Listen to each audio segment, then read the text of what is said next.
from, well, just this offseason, probably the three biggest personality, or maybe the three most well-known personalities in Geno Smith, DK Metcalf, and obviously Tyler Lockett. Right? Tyler was probably the person we had gotten to know the best. The year before that, they moved on from Pete Carroll, who was by far the personality we knew the most, and Bobby Wagner, who we'd gotten to know, especially, remember when all the LOB guys kind of left and Bobby was the last one, they started to really elevate him in the media, right, and press conferences, and kind of just getting him out there as one of the faces of the team opposite Russell Wilson. So, we've lost 5 players and coach there, like 5 people that were very much the faces of the organization for the last half decade or so. So what will be the personality now that you're looking at least currently? Sam Darnold and Cooper Kupp and Spoon, and I'm not even really sure who else. Like, yeah, what is the person? What is the new personality of the Seahawks? Yeah, I'm trying to think around the league. So my mind is kind of spinning. On the past year, as you mentioned, that was so clearly defined, just like your unique way about you. Thank you. The LOB and Pete kind of defined the personality of this team for so long here. Trying to think around the league, I think many times it's dictated not just by organizational chart of GM and coach and all that and trickle down, but largely quarterbacks. Like Buffalo is defined. Their personality is Josh Allen, right? He's just the rambling wreck and jumping and running through guys and just kind of Wyoming cowboy that's made a home up in upstate New York. Baltimore is obviously defined by Lamar's edge. Yeah. Is it?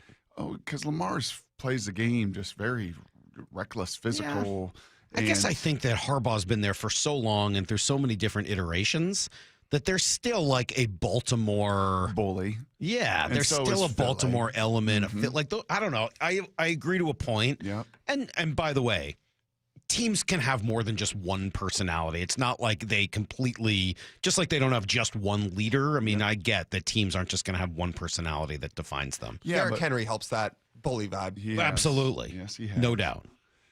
Yeah, I think yesterday, man, was Cooper Kupp about as likable a presser as you've ever heard?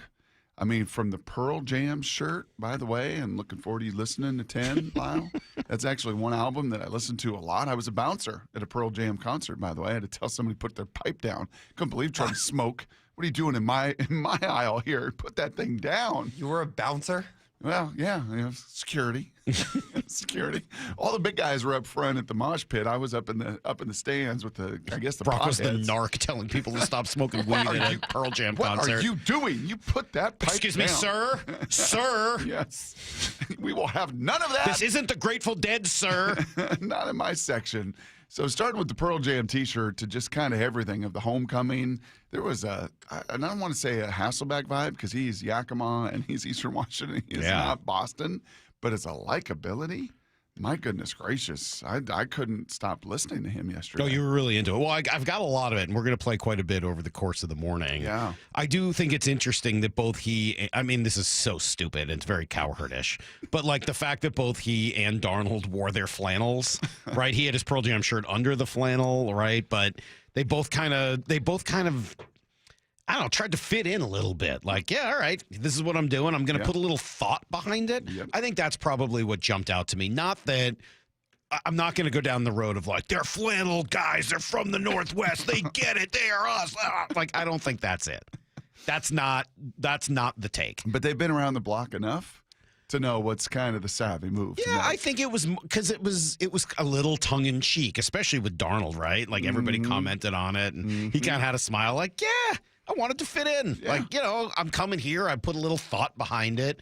And maybe that will be some of the personality of this team. Like, there's just a little more thought behind it.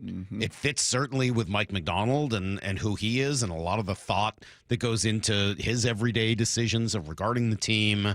Kupp was asked essentially on Wyman and Bob what he wants to bring to this team and specifically to the wide receiver room. In so many places, I want to be able to be used, and so that's how I've built myself. That's how the tool belts, the techniques, and things that I've tried to learn. I want to be able to be impactful in all those things, and beyond that, I think the thing that when we've been our best is when the receiver room specifically plays for each other. When you can get the receivers to play for each other, a lot of the other stuff falls in place, right? Because the receiver room is typically the place that is the hardest to get people to do that for, right? And you get these guys, if you can get a room to play for each other and go out there and say, hey, you're watching a guy run with the ball, but what are the other guys doing that don't have the ball? How are they blocking for each other? How are they playing after the ball has been caught? What's the urgency to go get a hand on somebody? Make this small play into something great, into something big, and that's like that mindset in the receiving room. If we can do that, if we can be able to set the standard in that regard, I think that goes a long way. And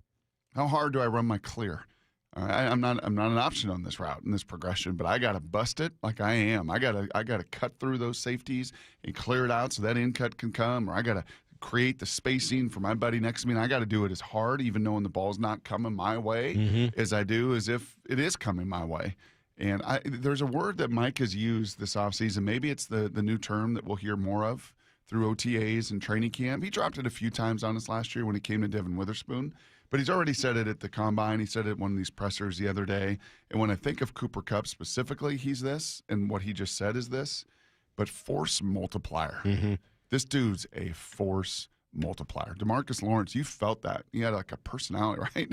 And obviously, Hawk Blogger appreciated him really multiplying the looks and the viral moment that they had that's still being talked about.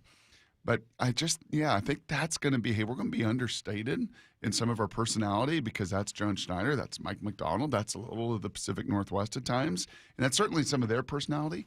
We can be understated, but we are going to be force multipliers. And you're going to kind of that's one view of it. There's another view of this too. And by the way, I got two texts in a row. One says these guys are just posers insulting fans. I think both of those guys wearing flannels is ridiculous. Wow. It's like them showing the Pike Place and Fish Market on Monday Night Football. Okay. I don't know. I thought it was more tongue-in-cheek than that. Feels hot at 7 o'clock on Wednesday morning. I thought it felt a little more tongue-in-cheek. Was that a 206? What was that? 360? I think it was one of each, to be honest. Give me what that was. That was a 425 and a 206. 425. The 425 is mad? Yeah, 425 is the one who called them posers. Yeah, I think that's about right. Yes. Here's the one problem with this whole conversation.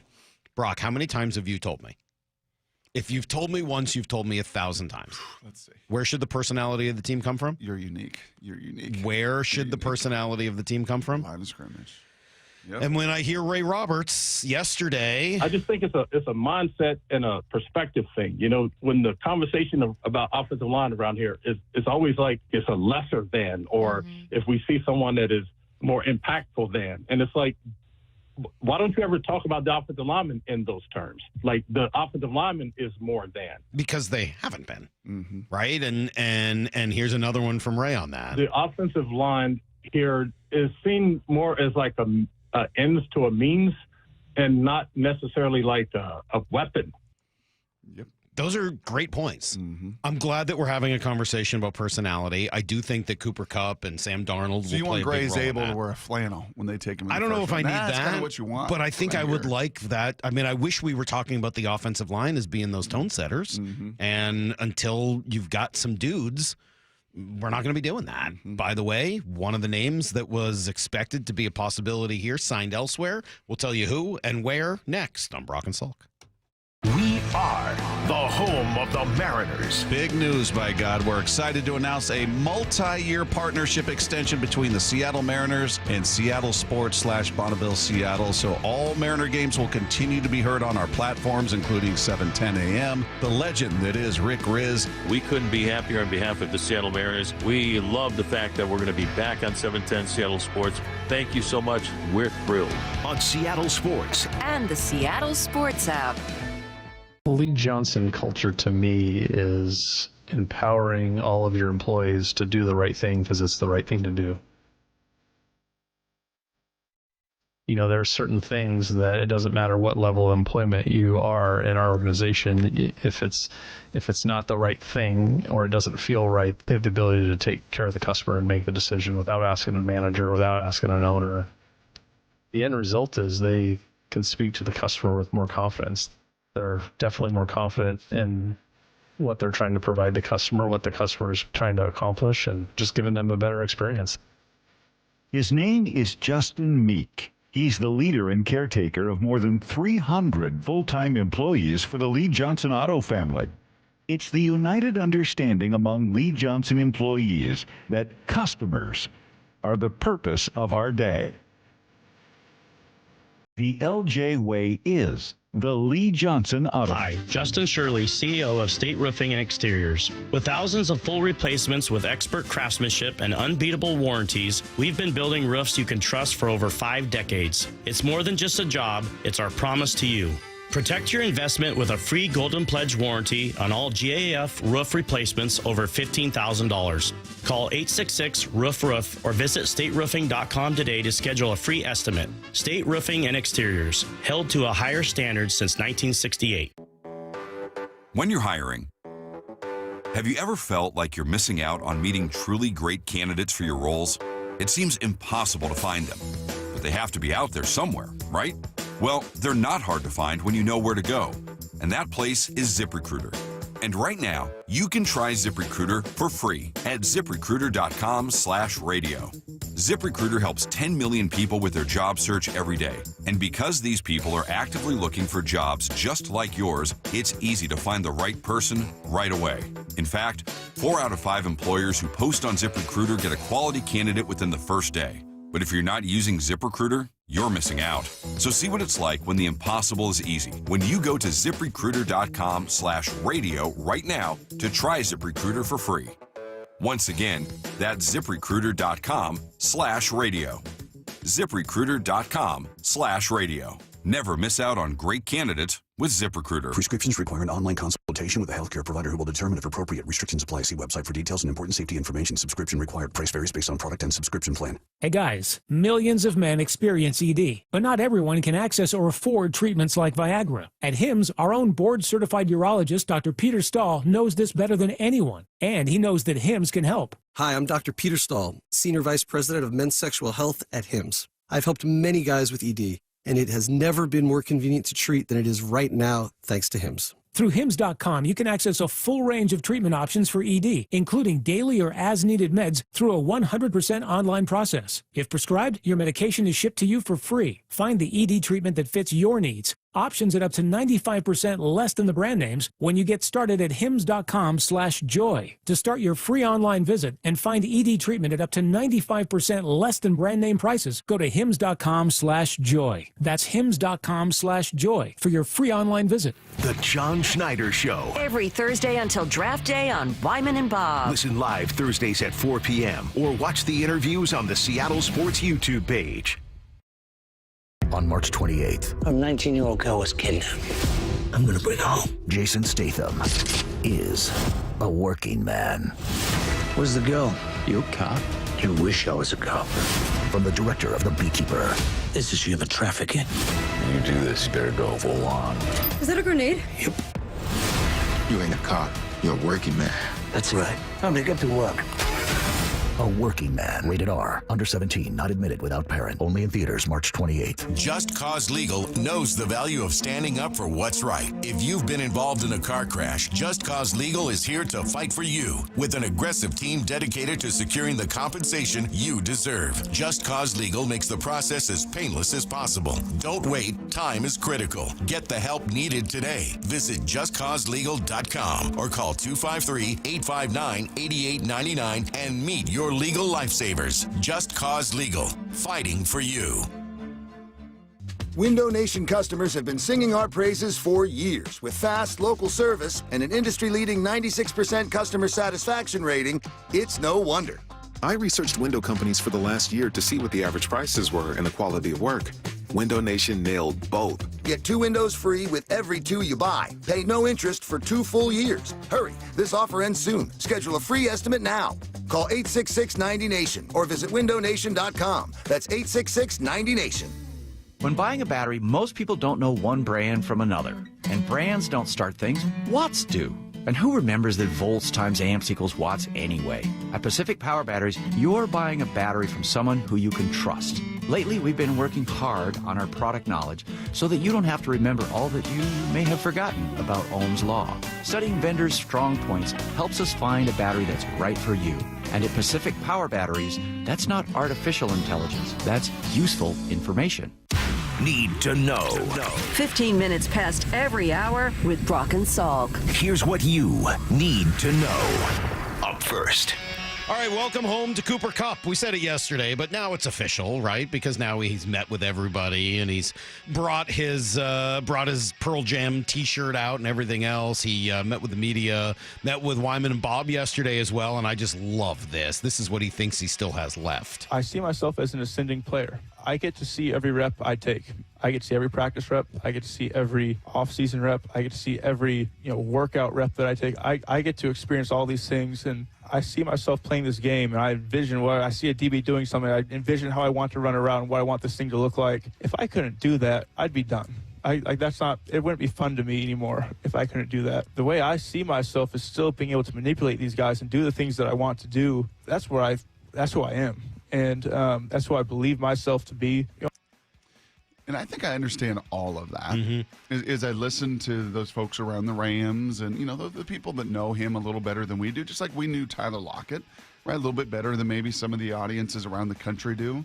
I think the question for me will be the yards after catch. I don't think there's anything, I would totally agree with that. I think he's able to set people up. I think as you get older and you get wiser, you know how to leverage them and the read coverage, and you're kind of a step ahead with all that. When you catch it, can you do any damage with it, right? And because that's where, in his heyday, in that MVP SC, that's where he was just such a monster and a difference maker. The yards after the catch and everything. I would agree with that. One of the questions is what it looks like with him and Jackson Smith and Jigba together in this offense. He was asked about it. I trust his offensive staff and being able to be able to emphasize the things that guys do well. And in 8 years with the Rams, I think it's tagged with the slot, but I don't know how you determine that when we're in condensed formations. I'm outside, but I'm running a slot route. I'm out. A lot of times I was outside, and I'm not sure if it was being tagged as slot routes or not. But I think ability to move in an offense and the ability for in this offense and what Kubiak's done is being able to formation guys to be anywhere. And that's how I had learned this offense originally, was that you got to learn the whole thing because you can be in any one of these spots at any time, right? So you might think of yourself you can't think of yourself as just a slot. You got to see yourself as playing any one of these positions at any time because you could be asked to run any one of these routes. It's pretty good. Yeah. And you're going to be in motions, and you're going to be in shifts, and you're going to line up here, and you're going to move there, and you're going to seal the edge sometimes, and you're going to come around and be able, you've got to be pretty versatile. Yes, you do. So much for the Sam Darnold, Garrett Bradbury connection. That evaporated as the center who had been in Minnesota with Darnold signs with the Patriots. 2 years, $12 million, probably a little bit more, honestly. I haven't talked to anybody over there, so I don't know exactly what was offered and everything else, but that was maybe a little bit more than the market would have thought. And if you're New England, that would make a lot of sense. Get the guy there right in front of Derek or May that has been around the block a time or a dozen, and provide some security for him there. He was somebody that Darnold really liked. I do know that definitively, and would have probably loved to have seen here, but nope, he's now a New England Patriot. Any deal for Tevin Jenkins yet? Any deal for Tevin Jenkins? Don't think so. No, he left. They let him leave. Yeah, he left. Tevin Jenkins left. Right. So that didn't happen either. Maybe at some point though. It might. Maybe. It could still. Yeah, I mean, we'll see. Here's the second thing you need to know. 2-something. You couldn't possibly sign him. Mariners get the win yesterday behind Brian Wu. By the way, Brian struggled in his first inning, gave up a 3-run shot, but then turned it around over the course of the next 4. And the bats eventually came around. Victor Robles had a big 3-run home run. Nice day for Randy Arozarena. Stretch and the 2-1. Arozarena with a swing and a line drive into left center field. Well hit. Collins going back. Can't get to it. It's on the track and off the fence. Here comes Luke Raley rounding third. Being waved in. He will score. Randy Arozarena in at second base. With a 2-out RBI double, the Mariners add on, and it's now the Mariners 6 and the Brewers 3. Yeah, 2-hit day for Arozarena. He also threw a runner out at the plate, which was nice. Raley had a couple of hits. Solano had a couple of hits. Home run for Cal. There were 2 more errors, Brock, but to be fair, a pitcher and a guy I didn't even know. Yeah, I'd never heard that guy's name. I didn't know who that guy was. So, I mean, I don't know how mad you can get about those. I can't get too mad. And Dylan Moore had a hit, and he stole the base. Yes, he did. And he scored a couple runs. Did you hear Amsinger, by the way, on your guy Randy yesterday? I did. He's excited about Randy. Excited. He basically guaranteed He's going to have a bounce back year. I don't know if he guaranteed it. Are you sure? You think he guaranteed That's what I heard. I don't know if there was a guarantee, but he definitely was excited about him. And I'm right there with him. It was a Greglamation. It was a Greglamation. Greglamation. Those are famous in their own right. Here's the third thing you need to know. Kraken highlights for days if you're interested. You want a goal from your guy, Brock? Here's Shane Wright. Larson, right again, they score! Crank up the sweet Georgia Brown. Just a beautiful play. Yeah. Shane Wright, his second goal tonight. 2 of them. He's been a much better offensive player in the last month or so. In fact, Kraken playing a little bit better hockey. Yep. He still makes a lot of mistakes out there. Just being at the game, like a couple passes, a couple plays. You're just like, what are you doing out there? Give him time. He is. It was tough. I was looking at The Athletic. They had like a full team of the best players 25 and under, and the Kraken didn't have anybody on. Like, you don't need to have the best team right now, but God, you'd sure like to have Beniers or Wright or somebody on your under 25 list. Just give me something that you're kind of building on. Anyway, nice 6-2 win yesterday. 2 for Shane Wright. McCann had 1. Beniers had 1. Larson had 1. Yeah, Eberle had 1. And North Carolina, Brock, it turns out they were good enough to be in the play-in game. Yeah, you think they were tired of hearing all the noise? Whew. Facing lawsuits? They went 14 of 24 from behind the arc. That'll help. Facing relegation. Going to get dumped out of the NCAA if they lose that lawsuit. Yes, they played really hard. Yep. And then the other one was a buzzer beat. You see that? Alabama State? I was glued to it. Were you? I mean, anytime Alabama State plays, I'm in. Nice. My brother was at that one. He thought it was wild. So Where is Alabama State? Yeah. Where were they playing? Where were they playing the game? Dayton, first 4. Oh, really? Yeah. Your brother's out there in Ohio? Mm-hmm. Oh, fun. Yeah. Where's Alabama State? Where is Alabama State? Yeah, what city in is Alabama? that in? Well, thanks. You're welcome. What city in Alabama? Gooding. Gooding. I knew you were going to say that. That's everything you need to know. 1/4 every hour. I knew you were going to say that because I was trying to think of the name of it also. It's in Montgomery? Oh, fun. All right. You knew I was going to say Gooding, I Alabama? did. I absolutely knew that's where you were going with that. Brock, you know what we got this morning? Mocks. Not like Jonathan Moxon, I don't want your life. Like a mock turtleneck? Like not like those kind of mocks wear a mock either. Turtleneck? I'm not a mock. You ever wear a turtleneck? I'm definitely not a turtleneck guy. Did you ever go through a turtleneck era? No. You never, ever did? Through high school or college? Never. Nothing? I have a memory of being like a little kid, got to be under 7, and my mom making me wear a turtleneck, and I just hated it. Oh, my gosh. Are there any Chattanooga mocks in this mock? Chattanooga mocks? Chattanooga, that's their mascot, the mocks. M-O-C or M-O-C-S. What does that mean? Like moccasins, I think. Oh, like the snakes? Maybe. Like those water moccasins? Possibly. Yeah, no thank you. Lyle, you ever go through a turtleneck era? Maybe when I was 5 or 6, but that's about it. Yeah, I'm out on turtleneck. You? Oh, strong. Really? Yeah. Well, you got that long neck, Yes. kind of Steve Grogan-esque. I could see how a turtleneck would work for you. It just makes me look even shorter. No, I've got mocks, Brock. I've got 3 mocks. Okay. And I think we need to discuss them. All right. Next on Brock and Salk. Baseball is back. Julio Rodriguez and the 2025 Mariners are ready to play ball. God, Julio, home run! Opening day is just 8 days away. It's a mentality. It's time to battle. It's time to fight. Seattle Sports will be live from Soto all day, including Wyman and Bob at Victory Hall from 2 to 6 p.m. Seattle Sports, the home of the Mariners, and your exclusive home for opening day. Yeah, the weather's been crazy. You got like freezing cold in the morning and then bright sunshine in the afternoon. It's making me think about summer when it's warm, like all day. When you get out on the golf course, you go on vacation, just enjoy the whole Northwest. Why not make this summer the one to remember? Look and feel your absolute best. If you start now, you can accomplish that goal before Memorial Day weekend. That's right. Mike Salk here. How about 45 days? That's what it takes. Lose almost a pound every day. I lost 35 in total with Eastside Weight Loss Clinic. And I'll tell you what, not that hard. Honestly, not that hard. No cardio, no exercise, no pills, no injections, no scary side effects, no fake food. Nope. Healthy, delicious meals that you're making for yourself. And then you just watch the pounds fall right off.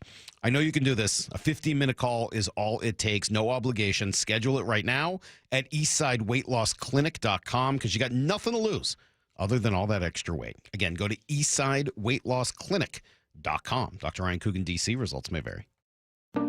At Fisher Investments, we may seem like other money managers, but we're different. What makes you so different than the rest of us? We ensure clients receive unparalleled service at every step of the relationship. Tell me more. Our investment counselors focus on service over sales, prioritizing clients' needs. How do you make money? We don't sell any commission-based products. We have a simple management fee based on the value of our client's portfolio. So we do better when our clients do better. What about client portfolios? We get to know each client, their finances, family, health, lifestyle, and more, and then we tailor a portfolio based on their specific goals and needs. Your clients really come first then, huh? Yes, we make them a top priority. Our goal is helping them achieve a comfortable retirement. Wow, maybe we are different. At Fisher Investments, we're clearly different. Learn more at FisherInvestments.com. Investing in securities involves the risk of loss. If you're 55 and up, T-Mobile has plans built just for you. 2 lines of unlimited for just $30 a line. That's a 45% savings compared to Verizon and AT&T. But don't just take our word for it. It's not just the savings that are great with our T-Mobile brand. There's all this value from all these other things that T-Mobile offers. T-Mobile has been such a savings for us. We love it. Switch today and get 2 free 5G phones like the Motorola Edge with Turbo Power charging that gives you power for the day in just 15 minutes. And customers 55 and up can get 2 lines of talk, text, and data for only $30 a line. Go to T-Mobile.com/choice55 to learn more. With AutoPay plus taxes and fees, plus $5 per line without AutoPay. Debit or bank account required. 45% off 2 lines versus AT&T Starter and Verizon Welcome. Plan benefits vary. Motorola Edge on us with 24 monthly bill credits and new line for well-qualified customers, plus tax and $35 per line connection charge. See details at T-Mobile.com. Motorola Edge requires 68-watt charger. Charger sold separately. Actual performance will vary based on usage and configuration. Opening day is just days away, and we want to send you and a friend to experience it like never before. Get front row access to the opening ceremonies, player introductions, the first pitch, and more, all from the field. To enter, just open the Seattle Sports app and hit the Win tab for all the details. You can enter once per day, so the more you enter, the better your chances. This contest runs through March 21st. Seattle Sports, home of the Mariners, and your home for opening day. Play ball! We are Seattle Sports, the home of the Seahawks, Mariners, and everything Seattle sports. Watch your favorite show live at seattlesports.com. March is here, and Toyota of Renton and Toyota of Kirkland have teamed up to take away your car buying madness. At Toyota of Kirkland and Toyota of Renton, they have the widest selection of new and certified used inventory and the largest savings in the region. Now that's a slam dunk. The all-star staff at Toyota of Renton and Kirkland will assist you with a test drive, and you can score that car the very same day.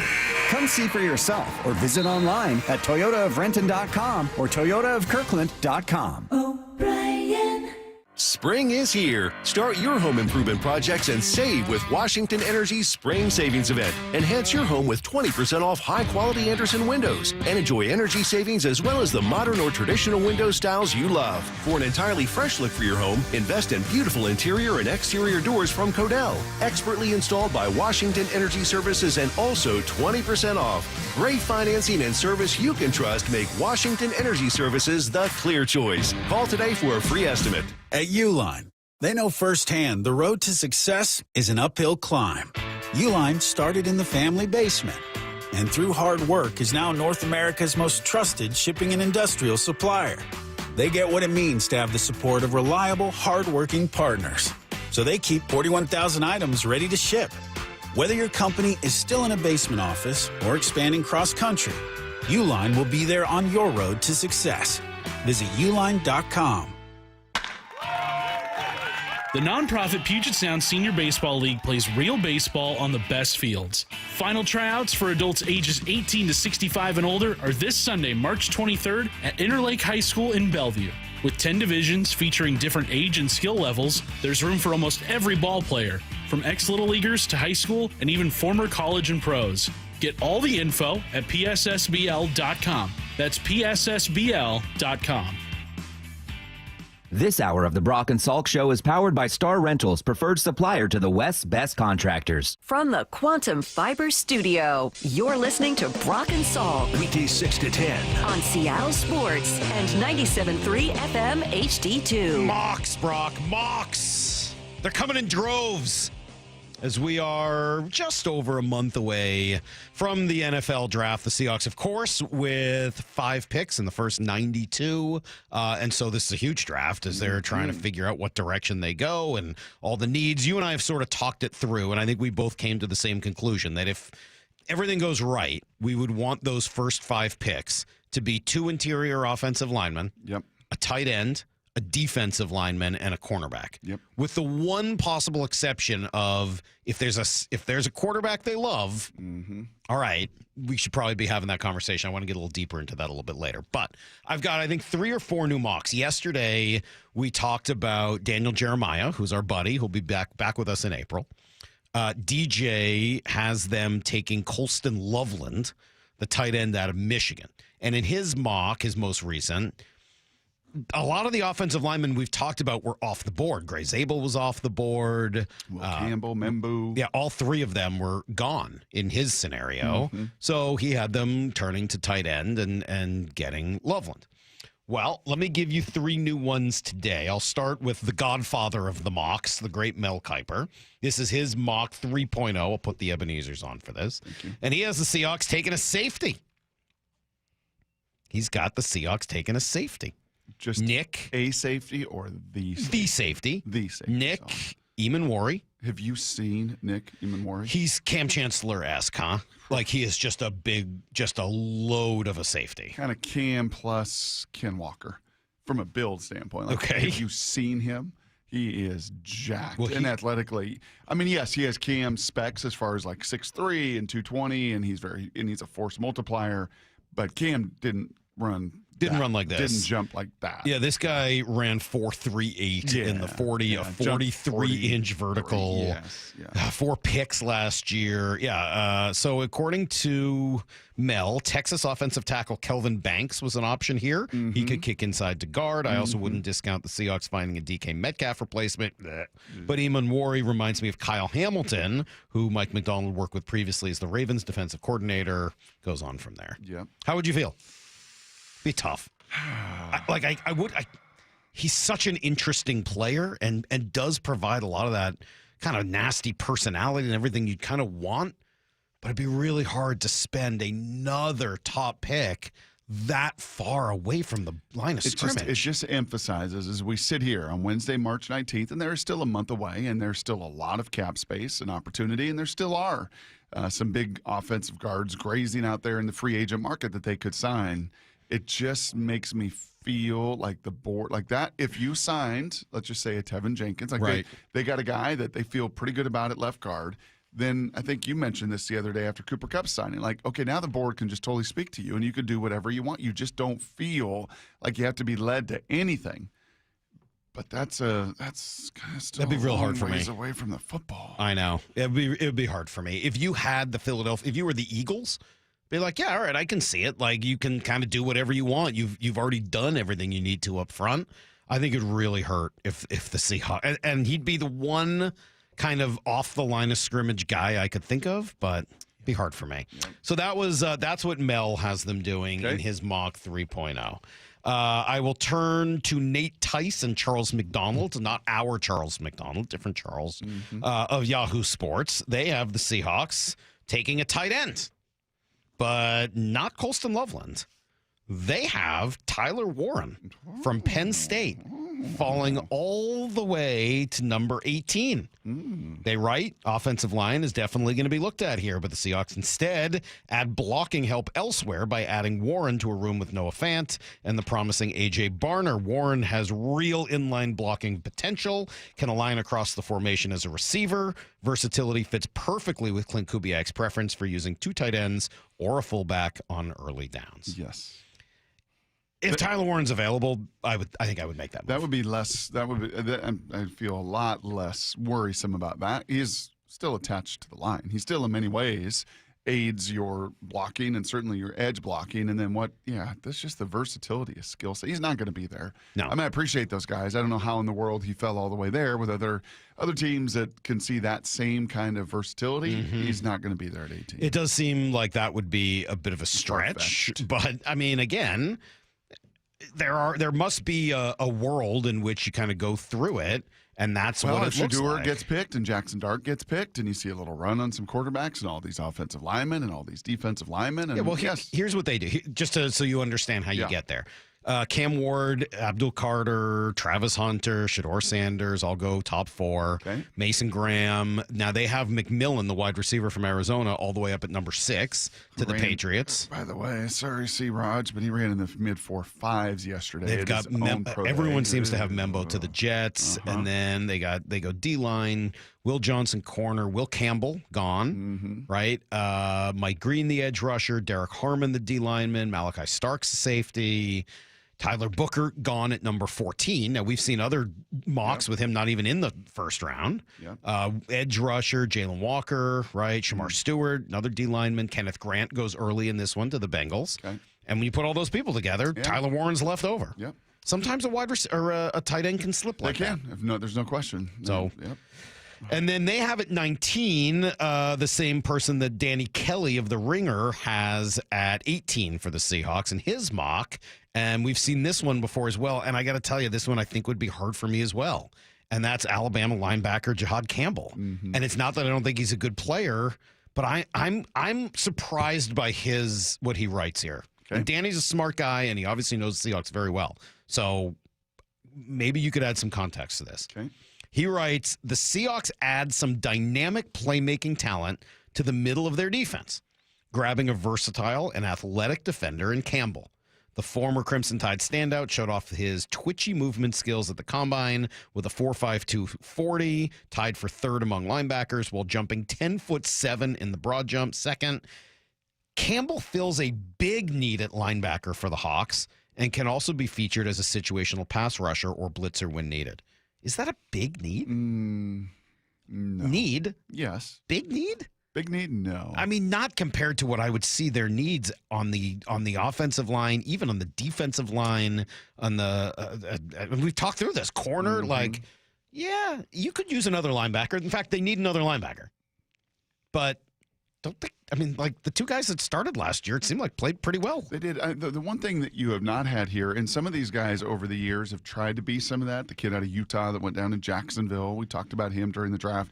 These guys that try to be, and it's hard to do both, right? KJ tried to flirt with it, and he even said, like, I was terrible pass rusher, right? But you looked at his length and his leverage and his smarts and thought, well, come on, we can use you and put you on the edge in some of these pressures. Now, he is a guy that is so dynamic and so twitchy that he could become kind of a nickel edge rusher. So that would be the only thought there is you kind of knock out two birds with one stone. But that's not even really a need for you. That's right, because Ernest and Tyrese are there, and Knight plays. Do you feel like Tyrese Knight's a starter in the NFL? Oh, yes.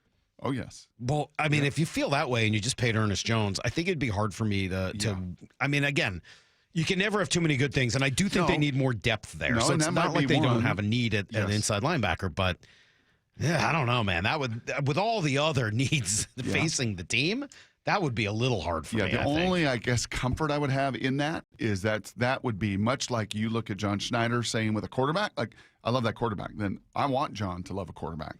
That would be the same on the other side with Mike McDonald knowing inside linebackers and going, I need this guy. He's just that good. He's just that good. Yeah. And he can be that much of a difference maker for me. And we can find a way, when you're that talented, we can find a way to get him on the field. Okay, so these are four new mocks. You haven't done Joel Klatt's yet. I didn't see Joel Klatt. Oh, Joel Klatt came out with this first one. He did? Yesterday. Oh, yeah. I didn't see that one. Yeah, I didn't send it to you. I don't care what Joel does. I know. A, because you don't care about Joel. And then B, I love Joel. You would have hated his. Who did he have the Seahawks Oh, taking? you would have hated it. Who? T-Mac. Titterella, oh, my gosh. McMillan. Okay, so great. That fits perfectly. Oh, good. 5 mocks within the last 24 hours. 5. 5 times mock. Okay? Yes. None of them have the Seahawks taking an offensive lineman? None? Am I taking crazy pills? I've said a few times if they. Do you ever walk around the house and just talk to yourself? Are you of the age yet where that's starting to happen? I'm not. You're not? No. Okay. Well, that's going to be some fun stuff. When I start talking to myself? Yes. Yeah, you're great. just walking around the house at night. Am I crazy? Am I just taking crazy pills? Heather! These girls are out of the house. They're in college, grown up. Like, what's wrong with me? Am I the only one that's seeing this? I think that I could imagine a world in which they don't take an offensive lineman at 18. Honestly, I can. It means they probably have to take maybe even 2 in the second round. But, like, I can imagine it. And if Tyler Warren's there, like, I think I would pull the trigger. I think that would be such a home run pick, and he could help the running game. Everything else I think he could do, that I think it would be worth it. But, like, what are we talking? Guys, what? What am I missing? Am I missing something? Would it benefit you or would it hurt you? I'm trying to think of a good analogy with this, and I can't quite do it at 7:41 in the morning. But would it be beneficial for you at some point in your life to actually, after the fact, see all the grades that they have? Right? All of the time spent. I don't think so. All of the evaluation and all of the hours, and they would say, so I can see what's wrong with each of the offensive linemen, but I couldn't possibly take them because nobody can come on in here. Nobody can find an offensive lineman anywhere. I'm going to let you see inside the vault here, and I'm going to let you see how all of this kind of worked and took shape, and because this player had this grade, this projection, this talent, and this player had that, and that is why we made the decision because you can, we made. what does Tom Moore say? Because you can throw it away, you can write it up on a piece of toilet paper and throw it out. You can roll that on toilet paper and wipe your butt with and flush it if you can't protect. There you go. That's what None of it matters if you can't protect and if you can't, make holes for your running game. Anyway, I did see this just along those lines. This is kind of a cool chart that somebody put together yesterday. Get up and run. Did you see the chart I sent you of keeping an offensive line together? Yes. It's kind of interesting. So this guy, Rich Hribar, at Lord Reeves on Twitter, says keeping an offensive line together through an NFL season is rough work. Here is every team's most used offensive line combo from last year per True Media and the snap percentage of that group. So tops in the league, 80% of the snaps was actually Green Bay, playoff team. Buffalo was second, 79% playoff team. Baltimore was third, 70% playoff team. Chargers, fourth, 63% playoff team. Tampa Bay, did Tampa end up making the playoffs or just missing? They made it. They did make it. 61%. Detroit, did they make the playoffs? I think they did. 60%. Pittsburgh, they make the playoffs? Yep, they did. 59%. Kansas City? Yeah, I think they were in the Super Bowl. 58%.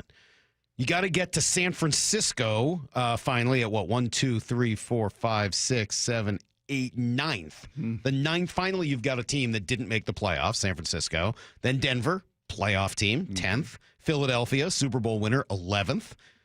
That 10 of your top 11 teams in keeping your offensive line together made the playoffs. That's insane. And likewise, if you went to the bottom, and if you go to the bottom, you will find, I think, one playoff team. So the bottom, from the bottom up, Indy, by the way, only 18%. Arizona, New Orleans, the Rams, impressive.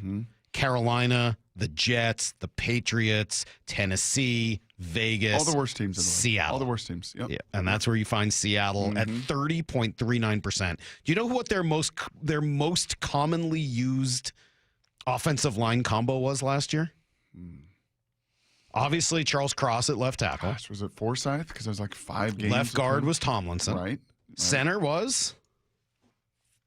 Probably Connor. Connor Williams, despite his retirement. Right guard was? Was it Anthony Bradford? It sure was. Yeah. And yes, Brock, Stone Forsyth at right tackle. That was their most commonly used. They used that combination of 5 guys 30.39% of their season. Yeah, that's rough. That's a rough. Yeah, I could see why you wouldn't want an offensive lineman either in free agency or in the draft. It makes perfect sense. I mean, like, there's certainly nothing to be said for having a group that you really like and trust and works well together and everything else over the course of a year. I could see why we just continue to ignore it because you can't possibly find anybody who could play those positions.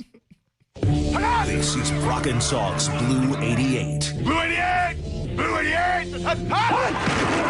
We take you to the field as Brock Ewart breaks down 3 football questions as only he can. Now here's your hosts, Brock Ewart and Mike Salk.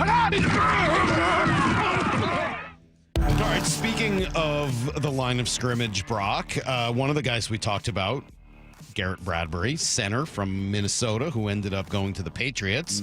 What does that tell us about the draft or about this offseason? Well, I think it just continues, and you don't want to hear it. Most fans don't want to hear it, and I totally understand it because, as I've said, 100 different times, and try to do so in 100 different ways, the developmental piece has been amiss. The developmental piece of the young Mariners bats has been amiss. The developmental piece of developing your own linemen into cohesive units that can play together for a long time has sadly been amiss. And I don't know, you listened to Big Ray yesterday? I did. Big Ray had a lot to say about this, and he's like, I'm just kind of done hearing so much of the narrative. You've got to find a way to develop within. Here's Big Ray. When Howard Mudd coached here, it was almost like the Legion of Boom on our offensive line. We had 5 totally different personalities, totally different skill sets. And he was able to coach to each skill set so that we could perform the block perfectly or the way we needed to block it. The same way Pete put together all those different personalities on the Legion of Boom and reacted to them differently, but in a way that he can get all of them to do one thing great together. And so that is what development is. That is what coaching is. It ain't just saying like, hey, well, the grade says he can't do it. Let's find a guy that can. It's like, no, dude, you get paid to coach. You get paid, the scouting team gets paid to scout. Whatever the development process is, you're paying someone to put that together. Put that stuff into work. Put that to action. Like, get some dudes in there and put them in that system. And if it ain't working, then maybe you need to change the system. Well, and one of the reasons, and I totally would co-sign on all of that with Big Ray, I would say one of the challenges when Big Ray was with Howard Mudd, guess what they were doing? Like right now, like in March, they're having OTAs with like helmets on and full speed, and they weren't being filmed by the NFLPA, and because you can't, be physical, right? They're getting after it. My first mini camp, like I got drafted in April, and I was like behind. They had to have 2 or 3 mini camps already, and I'm like, how are you guys already to this point? Yeah, we've been hitting the ground running. So by the time I get thrown in there, I'm like, wow, this is just flying. So you could develop, you could strain, you could leverage, you could do all those things. How about the LOB? Did they develop? Did we go out and watch some of those practices? What do those things look like in 10, 11, 12, 13? It looked like warfare out there. I mean, guys were bloodied. I mean, it was a physical, combative, competitive. You competed, you grew, you developed, you strained. What do you do now? Patty cake. Like, how are you going to do this? How are you going to develop? So, again, instead of like, woe is us. Well, we can't do anything. Well, we better bring that coach and that coach and that coach and that coach, and we better expand and maximize every second we have with these guys because we don't have a lot of time. And we don't seem interested in bringing in players who are good. Next, push. Question number 2.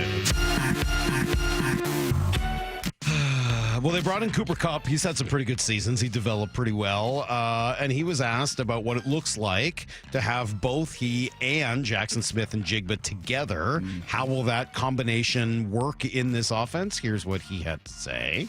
I trust his offensive staff and being able to, be able to emphasize the things that guys do well. And in 8 years with the Rams, I think it's tagged with the slot, but I don't know how you determine that when we're in condensed formations. I'm outside, but I'm running a slot route. I'm out. A lot of times I was outside, and I'm not sure if it was being tagged as slot routes or not. But I think ability to move in an offense and the ability for in this offense and what Kubiak's done is being able to formation guys to be anywhere. And that's how I had learned this offense originally, was that you got to learn the whole thing because you can be in any one of these spots at any time, right? So you might think of yourself as, you can't think of yourself as just a slot. You got to see yourself as playing any one of these positions at any time because you could be asked to run any one of these routes.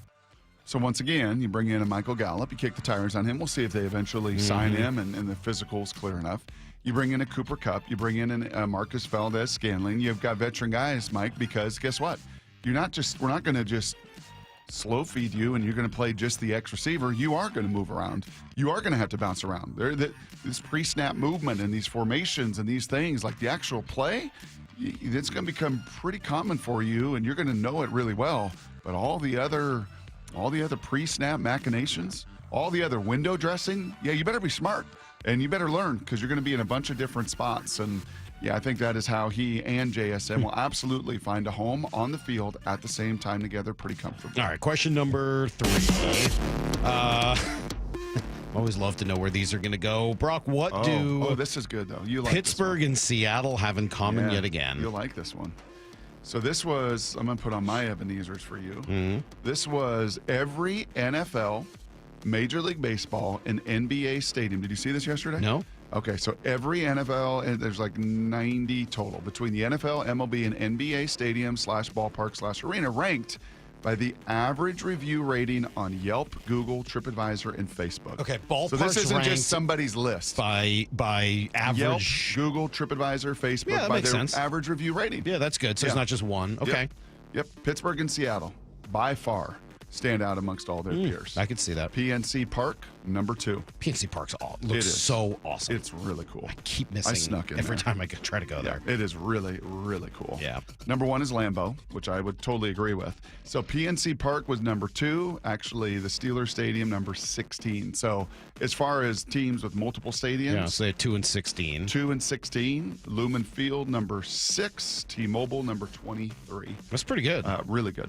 That's you said 90 of all the total arenas. 90. Yes. It's pretty good. That's really good. Top third for two buildings that are so Pittsburgh was number 1, 20 plus based years on old. Those 2 buildings. Seattle number 2. Pretty based crazy. on those 2 as well. Pretty crazy. All right, that is I told today's you like that one. Blue 88. What did we make of the number swaps that went on yesterday? Bro. Chenna's going to be wearing number 7. Cooper's going to stay number 10. Bro. Number 7. Chenna? You don't like it? It doesn't work. It just doesn't work. Did it work for him wearing 10? Somewhat better. At least it's double digits. It's double digits. Yeah. 7 is a quarterback number. I don't know. Maybe a safety. In the Maybe, modern world, no. a lot of these edge rushers, no. especially the tall, sleek ones, can pull off 7? a single digit. Yeah, maybe a 1. Maybe. No, I think you're seeing some 7s, 8s, 9s, 10s. Like those types of things are. It looked. I think you're seeing more of it than ever before. He looked like he was wearing a Geno Smith Halloween costume. Yeah. And I was like, you just can't do that. Well, I'm glad to know that the Seahawks offensive line is going to be fine. Developers. Steve Ballmer's on it. Developers.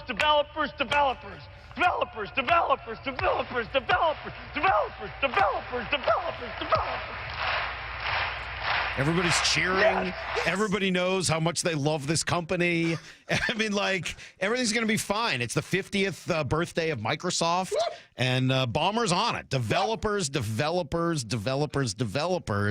doesn't even matter what you got for talent. As long as you have developers, it doesn't matter how much you invest, because developers,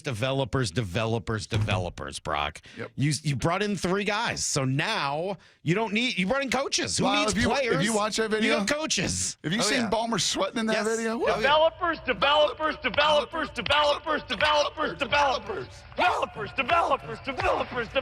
See if I can time it up. Developers. Yes. Just missed it.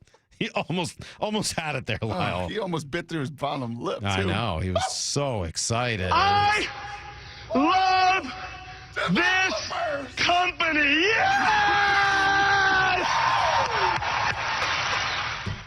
So again, everything's fine. Don't worry. Everything is going to be fine. Everything's great. Seeing stars. You got developers, and if you've got developers, you don't need to invest anything in the talent on the offensive line. We'll come back, Brock, with our most intriguing Mariner countdown. We are on to number 7 today. 7. Looks a lot like number 8. It's next on Brock and Salk. Seattle Sports, your home for Wyman and Bob. Weekdays 2 to 7. 4-time Pro Bowl defensive end DeMarcus Lawrence is now a Seattle Seahawk. This will be his 12th season. It shouldn't be a surprise from the standpoint of, like, last year, the first move they made was D-line, and it was to sign Leonard Williams. They're going to build up that defensive line, and, you know, it's actually looking pretty good. We still have a first-rounder from last year that has yet to explode. On Seattle Sports and 97.3 FM HD2. Imagine finding your dream home and moving in right away. No waiting to sell your old place first. Sounds perfect, right? That's exactly what Orchard's Move First, Sell Later program lets you do. Buy your new home now and sell the old one later. Here's how it works. Orchard gives you cash so you can buy and move into your new home first on your timeline. No waiting, no showings, no double moves. Then the Orchard experts take it from there. They handle repairs on your old home and make price-boosting upgrades with no cost until close. Once they're done, a local Orchard agent lists and sells your home for top dollar. Orchard's Move First program gives you the freedom to buy and move into your new home first and sell your old home later. Buy before you sell and get top dollar for your home with Orchard. Ready to find out how much your home is worth? Visit Orchard.com to get your free home valuation. That's Orchard.com. Over the past decade, Washington state politicians have doubled state spending with no improvements to the issues we care about. Instead, we now have the third highest cost of living in the nation and a $12 billion deficit.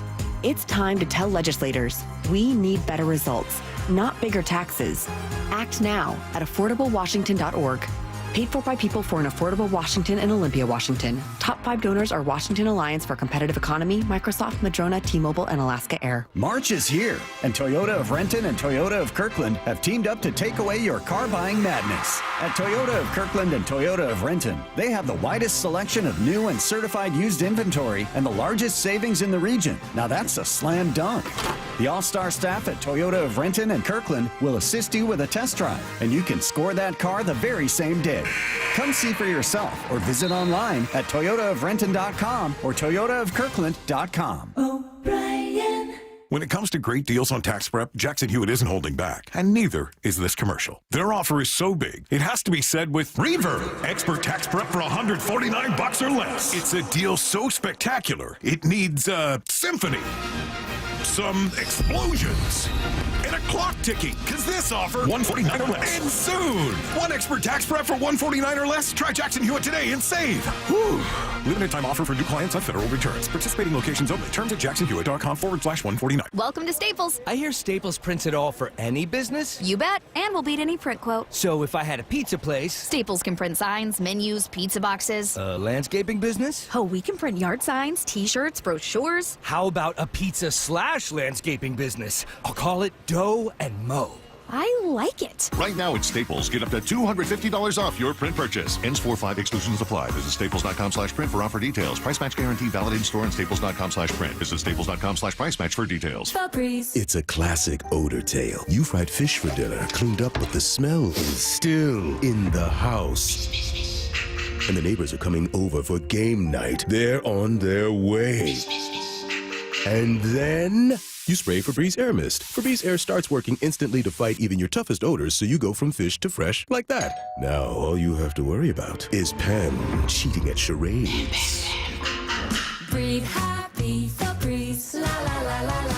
Welcome to Staples. I hear Staples prints it all for any business. You bet, and we'll beat any print quote. So if I had a pizza place, Staples can print signs, menus, pizza boxes. A landscaping business? Oh, we can print yard signs, t-shirts, brochures. How about a pizza/landscaping business? I'll call it Dough and Mo. I like it. Right now at Staples, get up to $250 off your print purchase. Ends 4/5, exclusions apply. Visit staples.com/print for offer details. Price match guarantee valid in store and staples.com/print. Visit staples.com/price match for details. Attention! Have you racked up $10,000 or more in credit card debt? Are you barely getting by making minimum payments? With credit card debt reaching all-time highs, National Debt Relief is notifying consumers about significant debt relief options currently being made available to help those with overwhelming credit card debt. These options may reduce a large portion of credit card debt for those who qualify. You don't need to declare bankruptcy or take out a consolidation loan, and you may only have to pay back a fraction of what you owe, even if you have bad credit. National Debt Relief has already reduced the credit card debt for more than 550,000 consumers, so don't wait. If you owe $10,000, $20,000, or even $100,000 in credit card debt, you can now take advantage of this financial debt relief as the cost of living continues to skyrocket. To check what debt reduction you may qualify for, call 800-848-4499.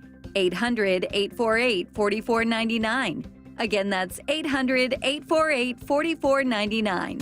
Let's go! This is Seattle Sports. Streaming through the Seattle Sports app. KIRO AM Seattle. KIRO FM HD2 Tacoma. Home of the Seahawks, Mariners, and everything Seattle sports.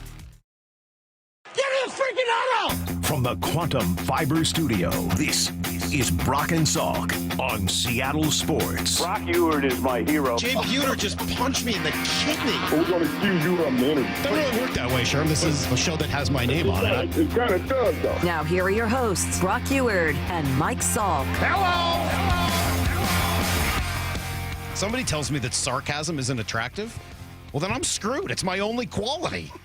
If sarcasm's not attractive, Heather's going to leave me, man. How dare you, 206? This is what I've got. It's all I've got is sarcasm. If that doesn't work, I'm up the creek. I got nothing left. How often does G bring these things in, by the way? These banana loaf cakes from his wife? Yeah, these little goodies. Too often. Oh, my gosh. Really good. Oh, my goodness. Yeah, his wife, Lillian, does not mess around And with her Lyle banana literally bread. just pecks at that like a bird. Yeah, he doesn't even use his hands. Eat the whole thing. I've seen him actually say yes once. He usually just resists. He has at times asked Maura to actually chew it and spit it into his mouth for him like a bird. Yeah, which I thought was awkward. And Maura said no. Ew. Maura obviously said no, but I thought it was weird that Lyle even asked. There's a term for that, chewing the cud or something like that. I mean, it's what Alicia Silverstone was doing for her kids, right? Ew. She was baby birding them. Lyle just usually has more resolve than the rest of us. Yeah, So it's like, exactly. I can't today, G. It's funny I that gotta go to the gym. It's funny that he's got so much self-control in this respect because he has so little in so many others.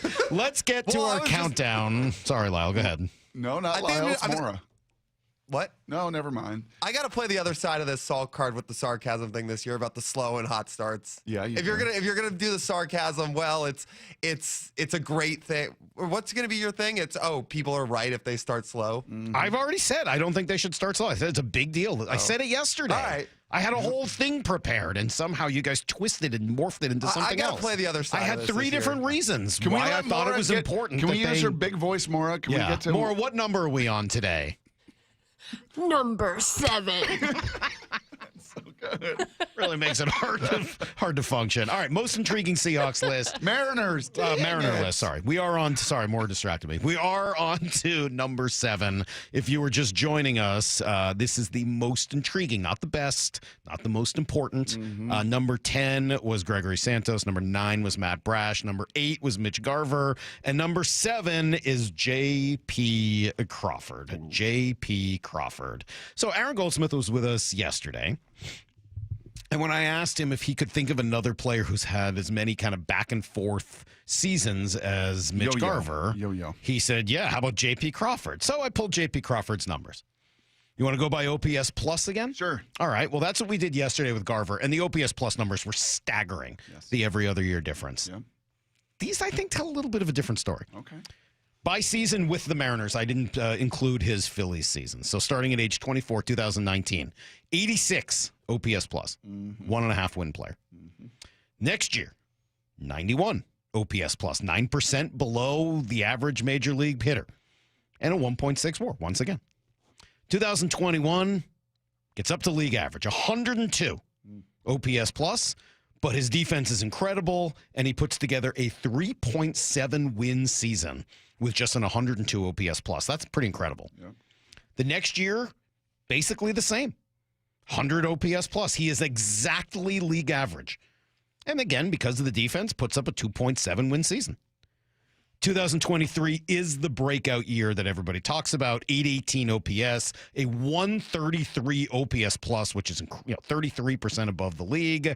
And it leads to a truly amazing, elite 5.2. Now, this is baseball reference. Right. Maybe Fangraphs would have it different, but his B-WAR is 5.2, which is elite player in baseball. Yep. 5.2 is incredible. Yep.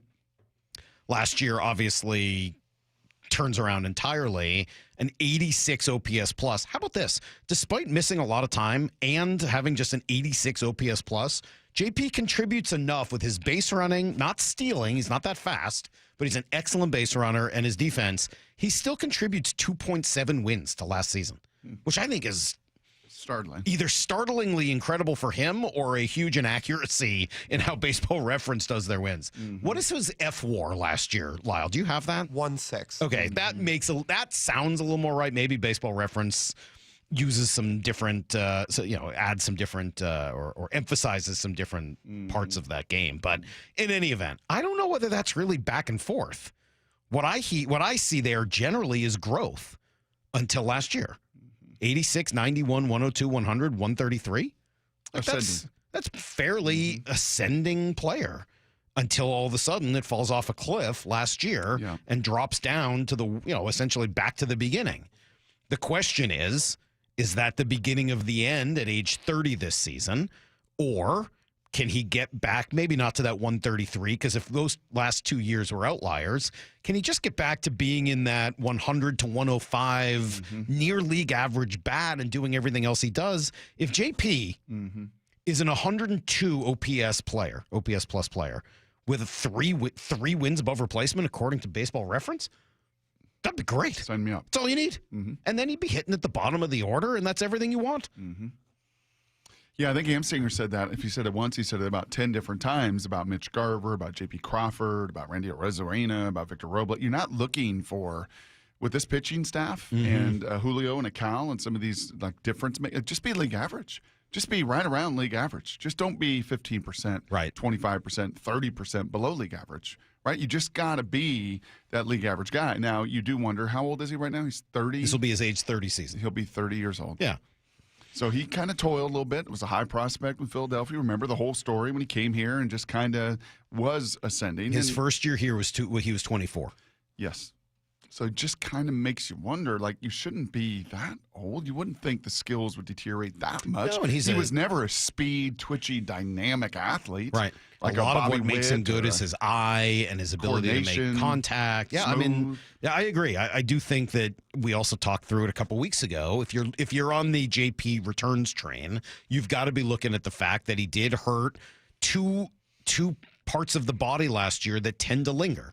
He hurt his either hand or finger, I forget which, and he hurt his oblique. Like, those are, of all the injuries in baseball for hitters, those are the ones that tend to just linger long after the player returns.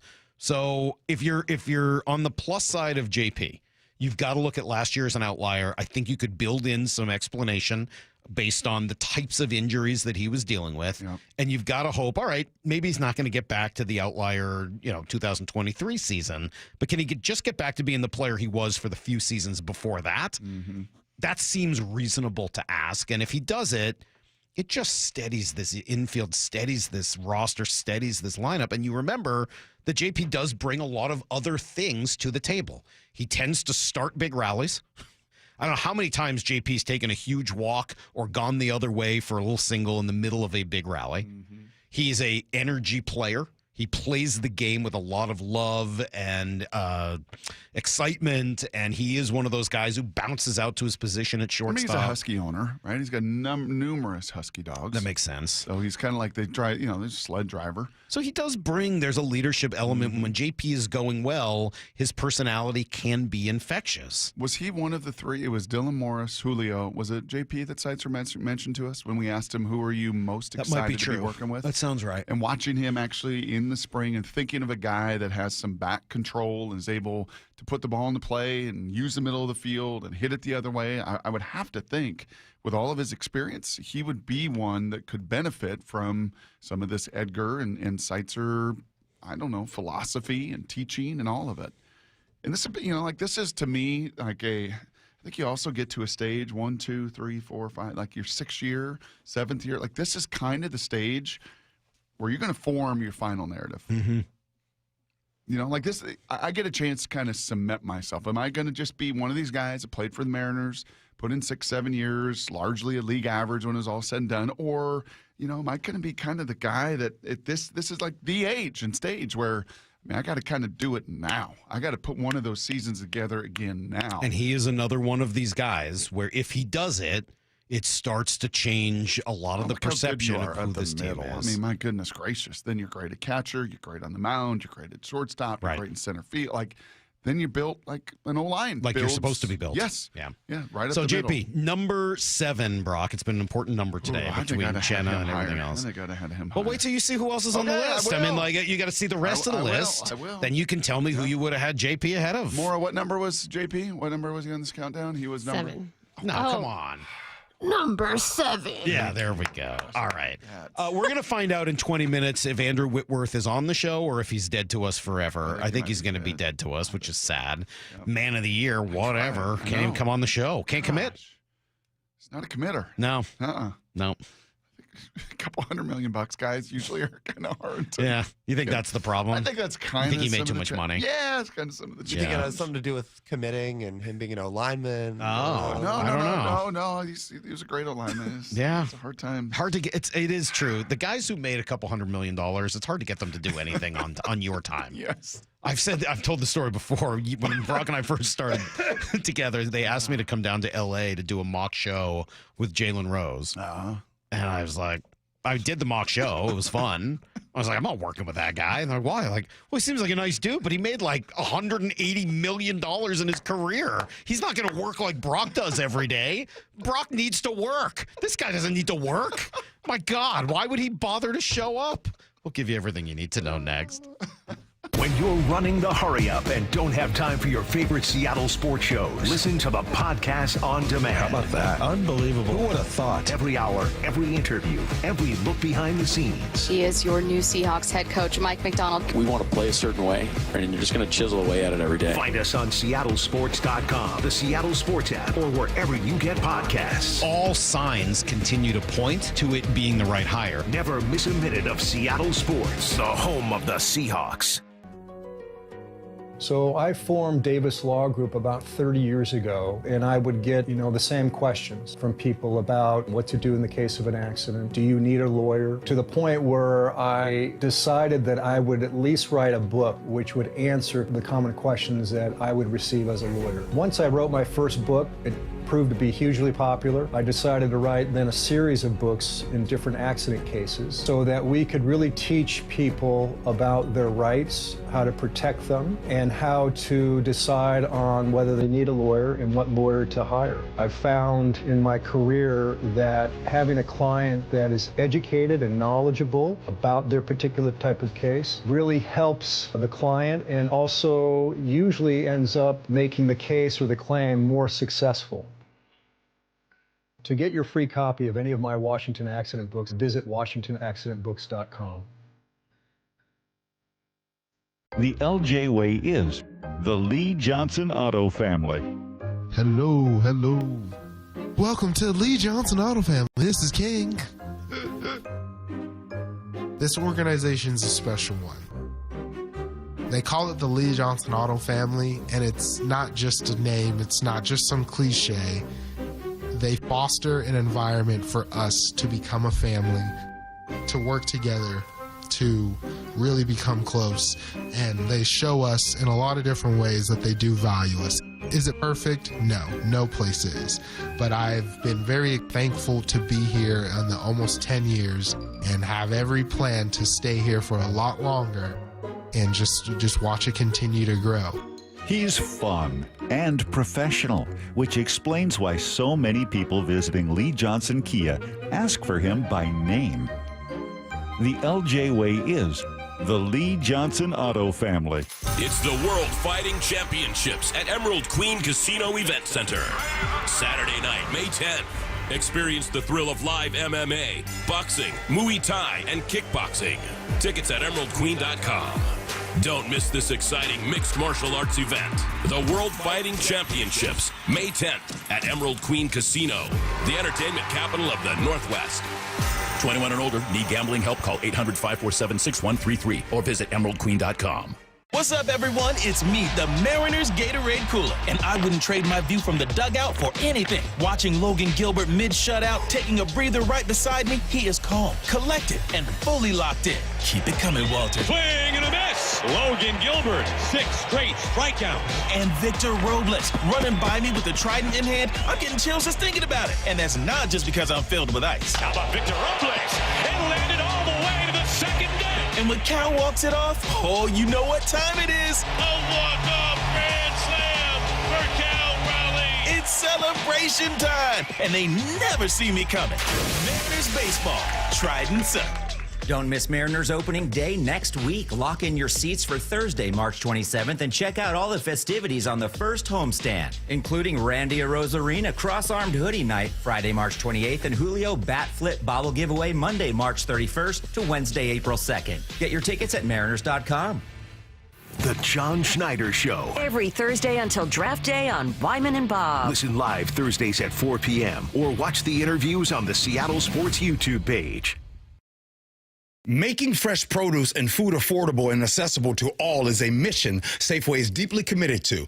G. Scott here. Your local Safeway has all the great benefits that SNAP-eligible families love, plus exclusive savings. Right now, save 50% on Fresh Pass memberships, plus get a monthly $5 credit, free unlimited delivery, $10 of free produce, and double rewards. Check out your Safeway For You app for all details and savings, or visit Safeway.com/SNAP for details. Your new beginning starts now. D.R. Horton has new construction homes available throughout the greater Seattle area. With spacious floor plans, flexible living spaces, and home technology packages, you can enjoy more cozy moments and sweet memories in your beautiful new home.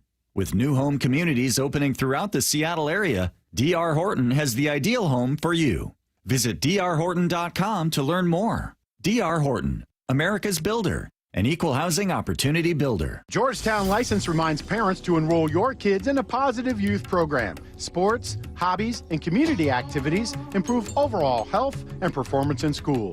These programs decrease drug use and violence and develop self-discipline and leadership skills. Let's team together this year to help our kids reach their full potential. Best wishes to all our kids from the entire team at Georgetown License, taking care of all your vehicle and vessel licensing needs for over 30 years. Online at GeorgetownLicense.com. We've all been there. Sleepless nights, mind racing, wondering if your business's security service is really protecting what matters. At Bay Alarm, we can put your security insecurities to bed. Video security, burglar alarms, fire alarms, access control, 24/7 monitoring, and more. Our advanced technology and personalized support ensure you can rest easy, knowing we're here for you, your people, and your business. Visit bayalarm.com to talk to a local security expert. Bay Alarm, we got you. Need to know. 15 minutes past every hour with Brock and Salk. Here's what you need to know. Up first. Welcome to Cooper Kupp. He met with the media yesterday and in that way got to speak to the fans for the first time. And he is, if nothing else, confident in what he's got left. I see myself as an ascending player. I get to see every rep I take. I get to see every practice rep. I get to see every off-season rep. I get to see every workout rep that I take.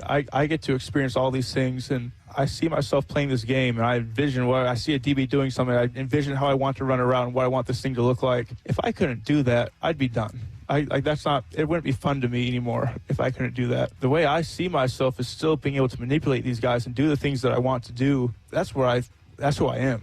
And that's who I believe myself to be. All the other stuff, all the narratives out there about anything else, they don't get to have the whole picture. They don't get to have the whole story. But I believe in myself and who I am. And I'm really excited to be able to come out and play really good football. Really excited to play some high-level football and be the player that I see myself as. Speaking of story, as he was sharing that, two stories popped in my mind.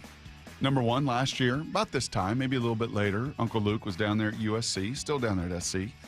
And Cooper Kupp and Stafford came on their practice field and got a workout in. Mm-hmm. And Luke has seen a million QBs and receivers through his years. And he was mesmerized watching him and Matthew do that. Like work through, just the precision, the detail. He was just like, I've never seen anything like that. Secondly, Cooper Kupp spends a bunch of time in Sandpoint, Idaho. And you remember what happened in Sandpoint with me and my family last year, right? We're out there, Titus and my nephew, Gabe, and all of a sudden a townie, a local came over and just had to be a part of it. He had to just cover. And I wonder if that townie does the same thing for Cooper out there on the lake at Sandpoint in the summertime. Can I just try to cover you? And good luck with that. Because that dude's speed might not be all the way there. The health, certainly a risk. But his feet, Salk, I'm going to tell you right now, when you watch his feet work at camp, it's next level Well, stuff. he talked, we will play for you in a little bit, but he did talk about Doug Baldwin as being an influence on him and the way he comes off the ball. So I'll play you for that here in a little bit. The sound there was from his interview with Wyman and Bob. They did a great job with it. Also yesterday, Garrett Bradbury not going to come to Seattle. The center who was cut in Minnesota is not going to be together with Sam Darnold. I was a little surprised. I heard that they liked him. I know that Sam liked him. I think New England paid him a little bit more, and, Salk, they're developers. And they believe Olu Oluwatimi is going to develop. Of course they do, which is why they wanted this other guy. Developers. No, it makes sense. They just keep letting everyone get away. Developers. Tevin Jenkins, he's not here either, at least not yet. He came and went on his visit, so we'll see if the team will head into the draft without making any other moves. Running some other guy from Tennessee, too, a Tennessee Titan guard. Okay. North Dakota State guy, former second-rounder, been beat up a little bit in his career. So they are still kicking the tires, and there are still some live bodies on that offensive line. Here's the second thing you need to know. Pitch to him. Swung on, golfed high in the air, left field. It's got loft. Collins back. He's at the track. He's looking up. Bye-bye. Onto the berm. Victor Robles, a 3-run smash. A majestic 3-run home run by Victor. Helped the Mariners win yesterday. Brian Wu on the mound. Struggled a little bit early, but then got it all together. You hear the home run from Robles. Cal had one. Randy Arozarena with a pair of hits. Also threw a runner out at the plate. Rayleigh with 2 hits. Solano with 2 hits. Dylan Moore got a hit. Brock stole a base. Scored a couple of runs, which was good news. But this is still really about the pitching and trying to get them ready for opening day. Here's Dan Wilson. Brian Wu on the hill today. Getting out there again, starting to stretch out. It's good to get some of these guys with this last week, starting to get some 7-inning stints, some 9-inning stints, several of them yesterday, and then some back-to-backs as well, so that kind of the final preparation piece on getting ready to go north. And I don't know if I heard 9 innings, but did we simultaneously prairie dog right there? I don't know. I think what he we meant both there. prairie dog right there. I'm not sure what he meant. Maybe Dan thought it was 1987, but not a lot of 9-inning stints in spring training. But 5 yesterday from Brian Wu was certainly it was good 5 to for see. Miller the day before, right? So that's They're kind getting of into that aiming point. range, getting themselves ready for opening day. Here's the third thing you need to know.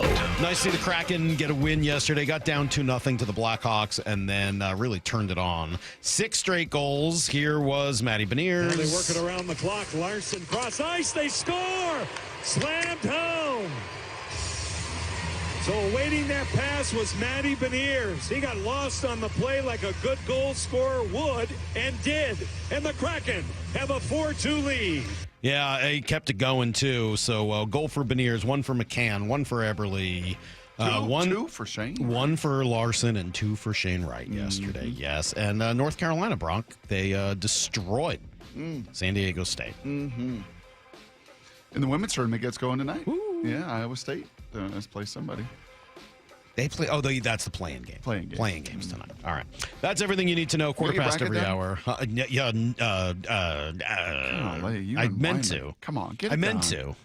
Mike Lefkoe's so sweet. I He's meant so to. nice. He and all he is. asks us to do is fill in the bracket. No, I'm gonna. I All will. right. I'm gonna do that. Okay, I'm definitely gonna do that. Appreciate that. 253 on the JP conversation says JP's a middle of the league guy. He should be batting 8th or 9th and playing second base. All right. Well, he's gonna be batting 8th or 9th. Mm-hmm. He's gonna be playing short, not second base. So you're okay. But he's gonna be batting 8th or 9th. That's kind of what you want. I'm happy to criticize, but you can't criticize a guy for that's just not. He's going to hit 8th or 9th. In 5 or 6 years of him playing here, have your eyes seen his defense deteriorate? I know some of the metrics and some of the overall range and some of the next level stats they do, but have your eyes really seen? He's one of these players that's like always been pretty smooth.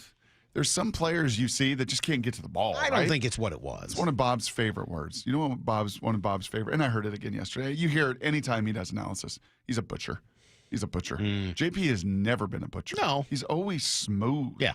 So even if he doesn't get there, it doesn't look like, oh, he's just lost a step. No, but I think it's not quite what it was a few years ago. I'm not saying it's bad, but it's not quite what it was. Should I even deal with this? Fine, I'll deal with it quickly. 425. Salk, podcast listener here, was listening yesterday. It's shocking how you're so excellent on your Hawks coverage and so terrible on the Mariners.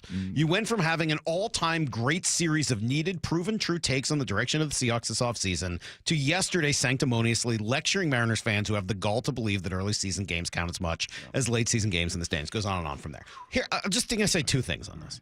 I'm just going to say 2 things. Can you do it without lecturing? I am. I'm going to say 2 things. The first one will be a little lecturing. Oh, jeez. People said the same thing when I was making all those same Seahawks takes. People said the same thing. People said the same thing then. And I'm glad that, you noticed that it ended up turning out the way I wanted it to or thought it might. But people said the same thing. Salk, stop lecturing me on DK. Stop telling me about this about DK. So when it turns out that you agree with me, it's great. But when you disagree, then it's sanctimonious and obnoxious. It's the same tenor and tone all the time. Secondly, that's not what I'm telling you about the Mariners. If you're going to criticize my takes, at least get them right. All right. I'm not telling you that early season games mean any less than any other game. I've never said that, despite everybody's desire to make it seem like I have. A game in April counts just as much in the standings as a game does in September, sometimes more so. And in fact, yesterday, maybe you heard the beginning of that segment where I went through how important I think the start to this year is.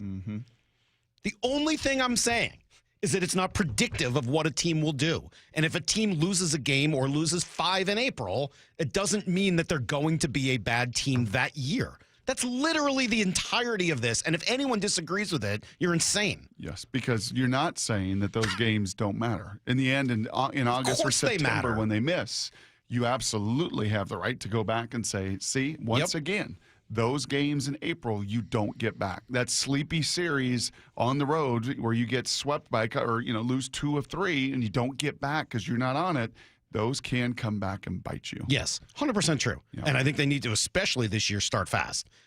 But come on. But predictive? Predictive? It's not predictive. And that's the stuff that drives me crazy. That, and when people take my words and twist them and turn them into something else. We'll come right back. Brock and Saul, are you going to call Andrew Whitworth or not? Or you're just done? You're quitting on Whitworth? I'll give you his number. You can try. I'm not going to try him. No, you can Let's try. just give it to Maura. Maybe Maura can try him. All right. It's next on Brock and Saul. We are the home of the Mariners. Big news, by God. We're excited to announce a multi-year partnership extension between the Seattle Mariners and Seattle Sports / Bonneville Seattle. So all Mariner games will continue to be heard on our platforms, including 7:10 a.m. The legend that is Rick Riz. We couldn't be happier on behalf of the Seattle Mariners. We love the fact that we're going to be back on 710 Seattle Sports. Thank you so much. We're thrilled. On Seattle Sports. And the Seattle Sports app.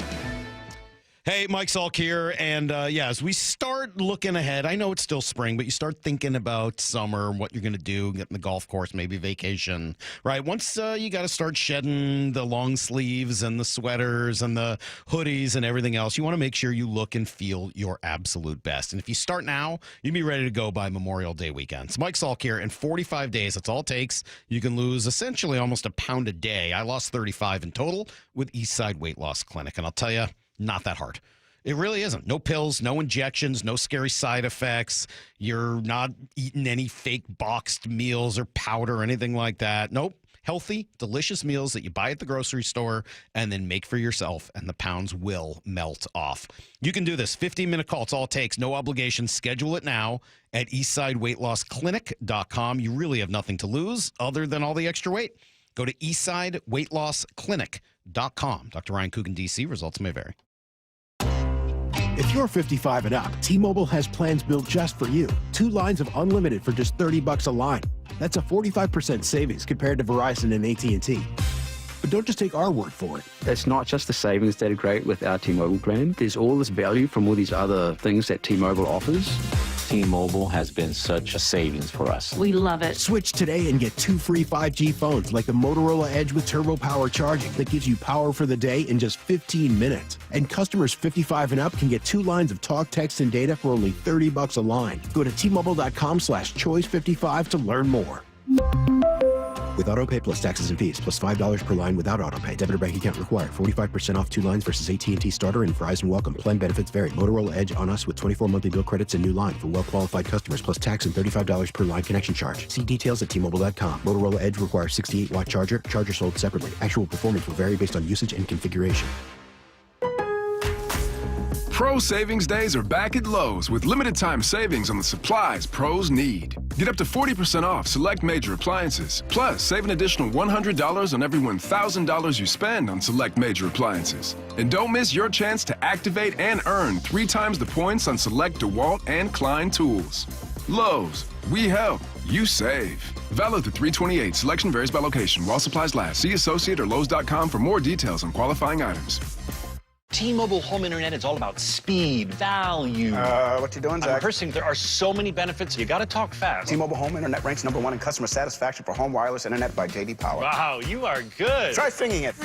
T-Mobile has price lock. They won't raise your rate on internet. Hulu and Paramount Plus on them. Get T-Mobile home internet all in for just $55 a month with auto pay and any postpaid voice line. Additional terms apply. For J.D. Power 2024 award information, visit jdpower.com/awards. March is here, and Toyota of Renton and Toyota of Kirkland have teamed up to take away your car buying madness. At Toyota of Kirkland and Toyota of Renton, they have the widest selection of new and certified used inventory and the largest savings in the region. Now that's a slam dunk. The all-star staff at Toyota of Renton and Kirkland will assist you with a test drive, and you can score that car the very same day. Come see for yourself or visit online at toyotaofrenton.com or toyotaofkirkland.com. For Down Territory, going inside the game with Michael Bumpus. I like this. More quarterbacks should start doing this. Every day at 11:15 and 1:15 on Bumpin' Stacey. Free consultations, no fee guarantees, 5-star reviews. J.P. Pendergast with Pendergast Law explains the importance of going beyond these familiar offerings. Accident victims want an attorney, Tom, that satisfies their needs. Someone who handles those needs with the highest degree of care. Pendergast Law offers the no-fee guarantees and free consultations, but these only scratch the surface. Okay, explain more. We make sure that every member of our team is genuinely passionate about helping others. Customer service and communication are our top priority. It's how we take care of our clients so they always feel one step ahead of the insurance companies. Our strong reputation for high standards provides comfort and confidence when it's needed most. Pendergast Law offers the free consultations, the no-fee guarantees, and, of course, they are 5-star rated. But what really makes them different is their genuine passion for helping others. I can't recommend them enough. If you or a loved one has been injured in a car accident, call Pendergast Law. We can help. That's PendergastLaw.com. When you're hiring, have you ever felt like you're missing out on meeting truly great candidates for your roles? It seems impossible to find them, but they have to be out there somewhere, right? Well, they're not hard to find when you know where to go, and that place is ZipRecruiter. And right now, you can try ZipRecruiter for free at ZipRecruiter.com/radio. ZipRecruiter helps 10 million people with their job search every day. And because these people are actively looking for jobs just like yours, it's easy to find the right person right away. In fact, 4 out of 5 employers who post on ZipRecruiter get a quality candidate within the first day. But if you're not using ZipRecruiter, you're missing out. So see what it's like when the impossible is easy. When you go to ZipRecruiter.com/radio right now to try ZipRecruiter for free. Once again, that's ZipRecruiter.com/radio. ZipRecruiter.com/radio. Never miss out on great candidates with ZipRecruiter. From the Quantum Fiber Studio, you're listening to Brock and Salk. Weekdays 6 to 10 on Seattle Sports and 97.3 FM HD2.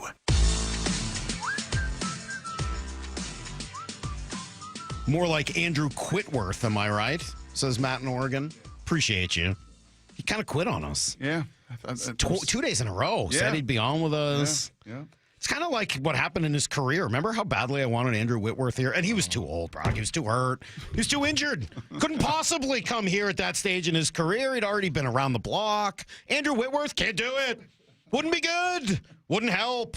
Wouldn't be good for the Seahawks. Doesn't know how to play the position anymore. He's falling apart. How many good years and Super Bowls did he have in L.A.? Pretty good. He's also the Walter Payton Man of the Year. But that's fine. You couldn't use him. Brock, he just wasn't good anymore. It was just too big a risk. Is this your sarcasm? It is. Okay. It is coming out once again. Sure. It is once again. Yeah, I've got a little sarcasm coming out. I don't know. Just these excuses. And I got people mad at me about it, of course. I got one texter who's going on and on. Like, Salk, why are you mad that they're not signing bad players? The only good players at the position were Will Fries and Dahlman. I'm not mad that they're not signing the bad ones. I'm mad that they're not signing the good ones. Okay, there were 2 good ones. Sign one of them. That's all I'm saying. When you listened to Big Ray yesterday, and I think you listened to him as I listened to him. I love Big Ray. Does he kind of like, hey, man, just take it down a notch? No. He doesn't? Nope. Okay. All right. Not really. Because I kind of hear him just say and continue to kind of preach. And he was around. Howard Mudd was one of the great O-line coaches. He truly was, of his generation. And what he took, and especially with Salk, when I went from Seattle, and I had a friend last night ask me, he's got a young, aspiring son as a football player. And actually, I think it was his son that asked me, who was the greatest athlete you had ever been around in your life? Like, who was it in football that you just were, like, mesmerized? I'm like, oh, Walter Jones. Like, yeah, Walter. Walter was 350-something pounds and ran 4.7. No matter what was on the bench press, no matter what young whippersnapper tried to put up some number there, repping 315, he could just walk in, not warm up, and do more. Right. And just like, oh, nice to meet you, kid. You know, like he was just that kind of different. But Joey Galloway. Joey Galloway was right there. Steve Hutchinson was free. I went from Seattle with Hutch and Walt and, you know, a really good O-line, Locklear and Gray. All those guys were really good players. And I went to Indy. And the first time I was like, whoa, this is not quite the clay that we had in Seattle to mold. Now, Tarek Glenn was a good player, built very differently, not athletic, but brilliant. And Howard Mudd just made the most of all those guys, took third-round picks. And obviously Peyton was a big piece of it too. And Peyton's ability to craft protection and get the ball out and do all these things to protect those guys. But, you know, I think Ray uses all that life experience in that time. And he saw a bad O-line coach on the other side when he went from Seattle to Detroit. And he would tell you about that too. Like, that was just terrible. It's terrible. But you've got to have the right people developing. And I think I don't know, as I listen to Ray, maybe that's my own optics. I guess I heard hear him just that. continue to say. I hear that and. I don't disagree with anything you just said. They should absolutely. I'm loving what they're doing in the offensive line coaching. And you need to commit resources to it. You also need to commit resources to it to get good players. Okay, so what if they had signed, or what if they keep this salary cap, and what if they have this powder? And unlike, you know, football, you do have to spend, and they do spend. They always spend right up to the cap. Yeah. And they're going to spend that, and they're going to sign Abe Lucas and Charles Cross back. That would be helpful. And they're going to pay both those guys and say, yeah, we get it. Yeah, these are really good players for us. And they better hope Abe Lucas can stay healthy. That's right. And I have no problems with that, but don't. That's not enough. I know, but it's like this. You have the sarcasm and the rage and the anger right now, and this is what's coming. Like, it's coming. That's not what. First of all, even if that comes, that doesn't make your offensive line better. Those guys are already here. Well, part of the reason that O-line struggled last year is, what did you say? The right tackle? Who started the most games? Stone Forsythe did start a lot of games. That was very You and I problematic. both know that once Very problematic. Abe Lucas came back, the offensive line still struggled. Yeah, We because both once he know. came back, the interior was still a bunch of moving pieces. And a then lot of that is Connor because retired, that's because you're trying to go cheap and sign little one-season guys at the end. I mean, Connor Williams was signed at the end of the season, the end of the offseason. He was an afterthought. Laken Tomlinson was a one-year deal for not a lot of money. He was an afterthought. Anthony Bradford was a third-round pick who hasn't worked out. Fourth. Okay, even worse. Yep. Like, weird. That's weird that those three didn't matter. Like, okay, fine. Don't sign Tevin Jenkins. I'm not telling you Tevin Jenkins is good. If he's not good, don't sign him. But I feel like it's hard for me to believe it when I've heard over and over again that Andrew Whitworth wouldn't possibly work here, and this guy wouldn't work here, and this guy's to this, and this guy's to that. I get it. They lose the benefit. They have no benefit of the doubt on this one, because all I hear is how none of these guys would be good, and then they go elsewhere and they're all pretty good. Okay, you don't want Tevin Jenkins? How about getting the guy that he was cut for in Chicago? You don't want Garrett Bradbury? Fine. How about getting the guy he was cut for in Minnesota? You don't want this guy? Like, go get Joe Thuney earlier in this offseason. That's the guy that somebody else truly wanted. Do you think he's good? How about Ryan Kelly? Obviously, the Vikings decided he was better than Garrett Bradbury. Do you want him? No, didn't want him. Couldn't do it. To this, to that, to something. Like, how come they're able to get the guys they want at all the other positions? How come you're able to get Cooper Kupp when you want him, even though there were a lot of people that were interested? I mean, you know that. How come you were able to get, name one? How come you were able to get Sam Darnold or DeMarcus Lawrence? Like, you seem to be able to get all the other guys you want. How come every offensive lineman is so flawed? You're saying that John has too fine a taste. Maybe. He's got too fine of a palate. I don't know what the answer is. That is certainly a possibility. I don't want to ascribe reason to it because I don't know what the reason is. I just know that there's a clear problem, and for whatever reason, the obvious solution doesn't seem to be happening.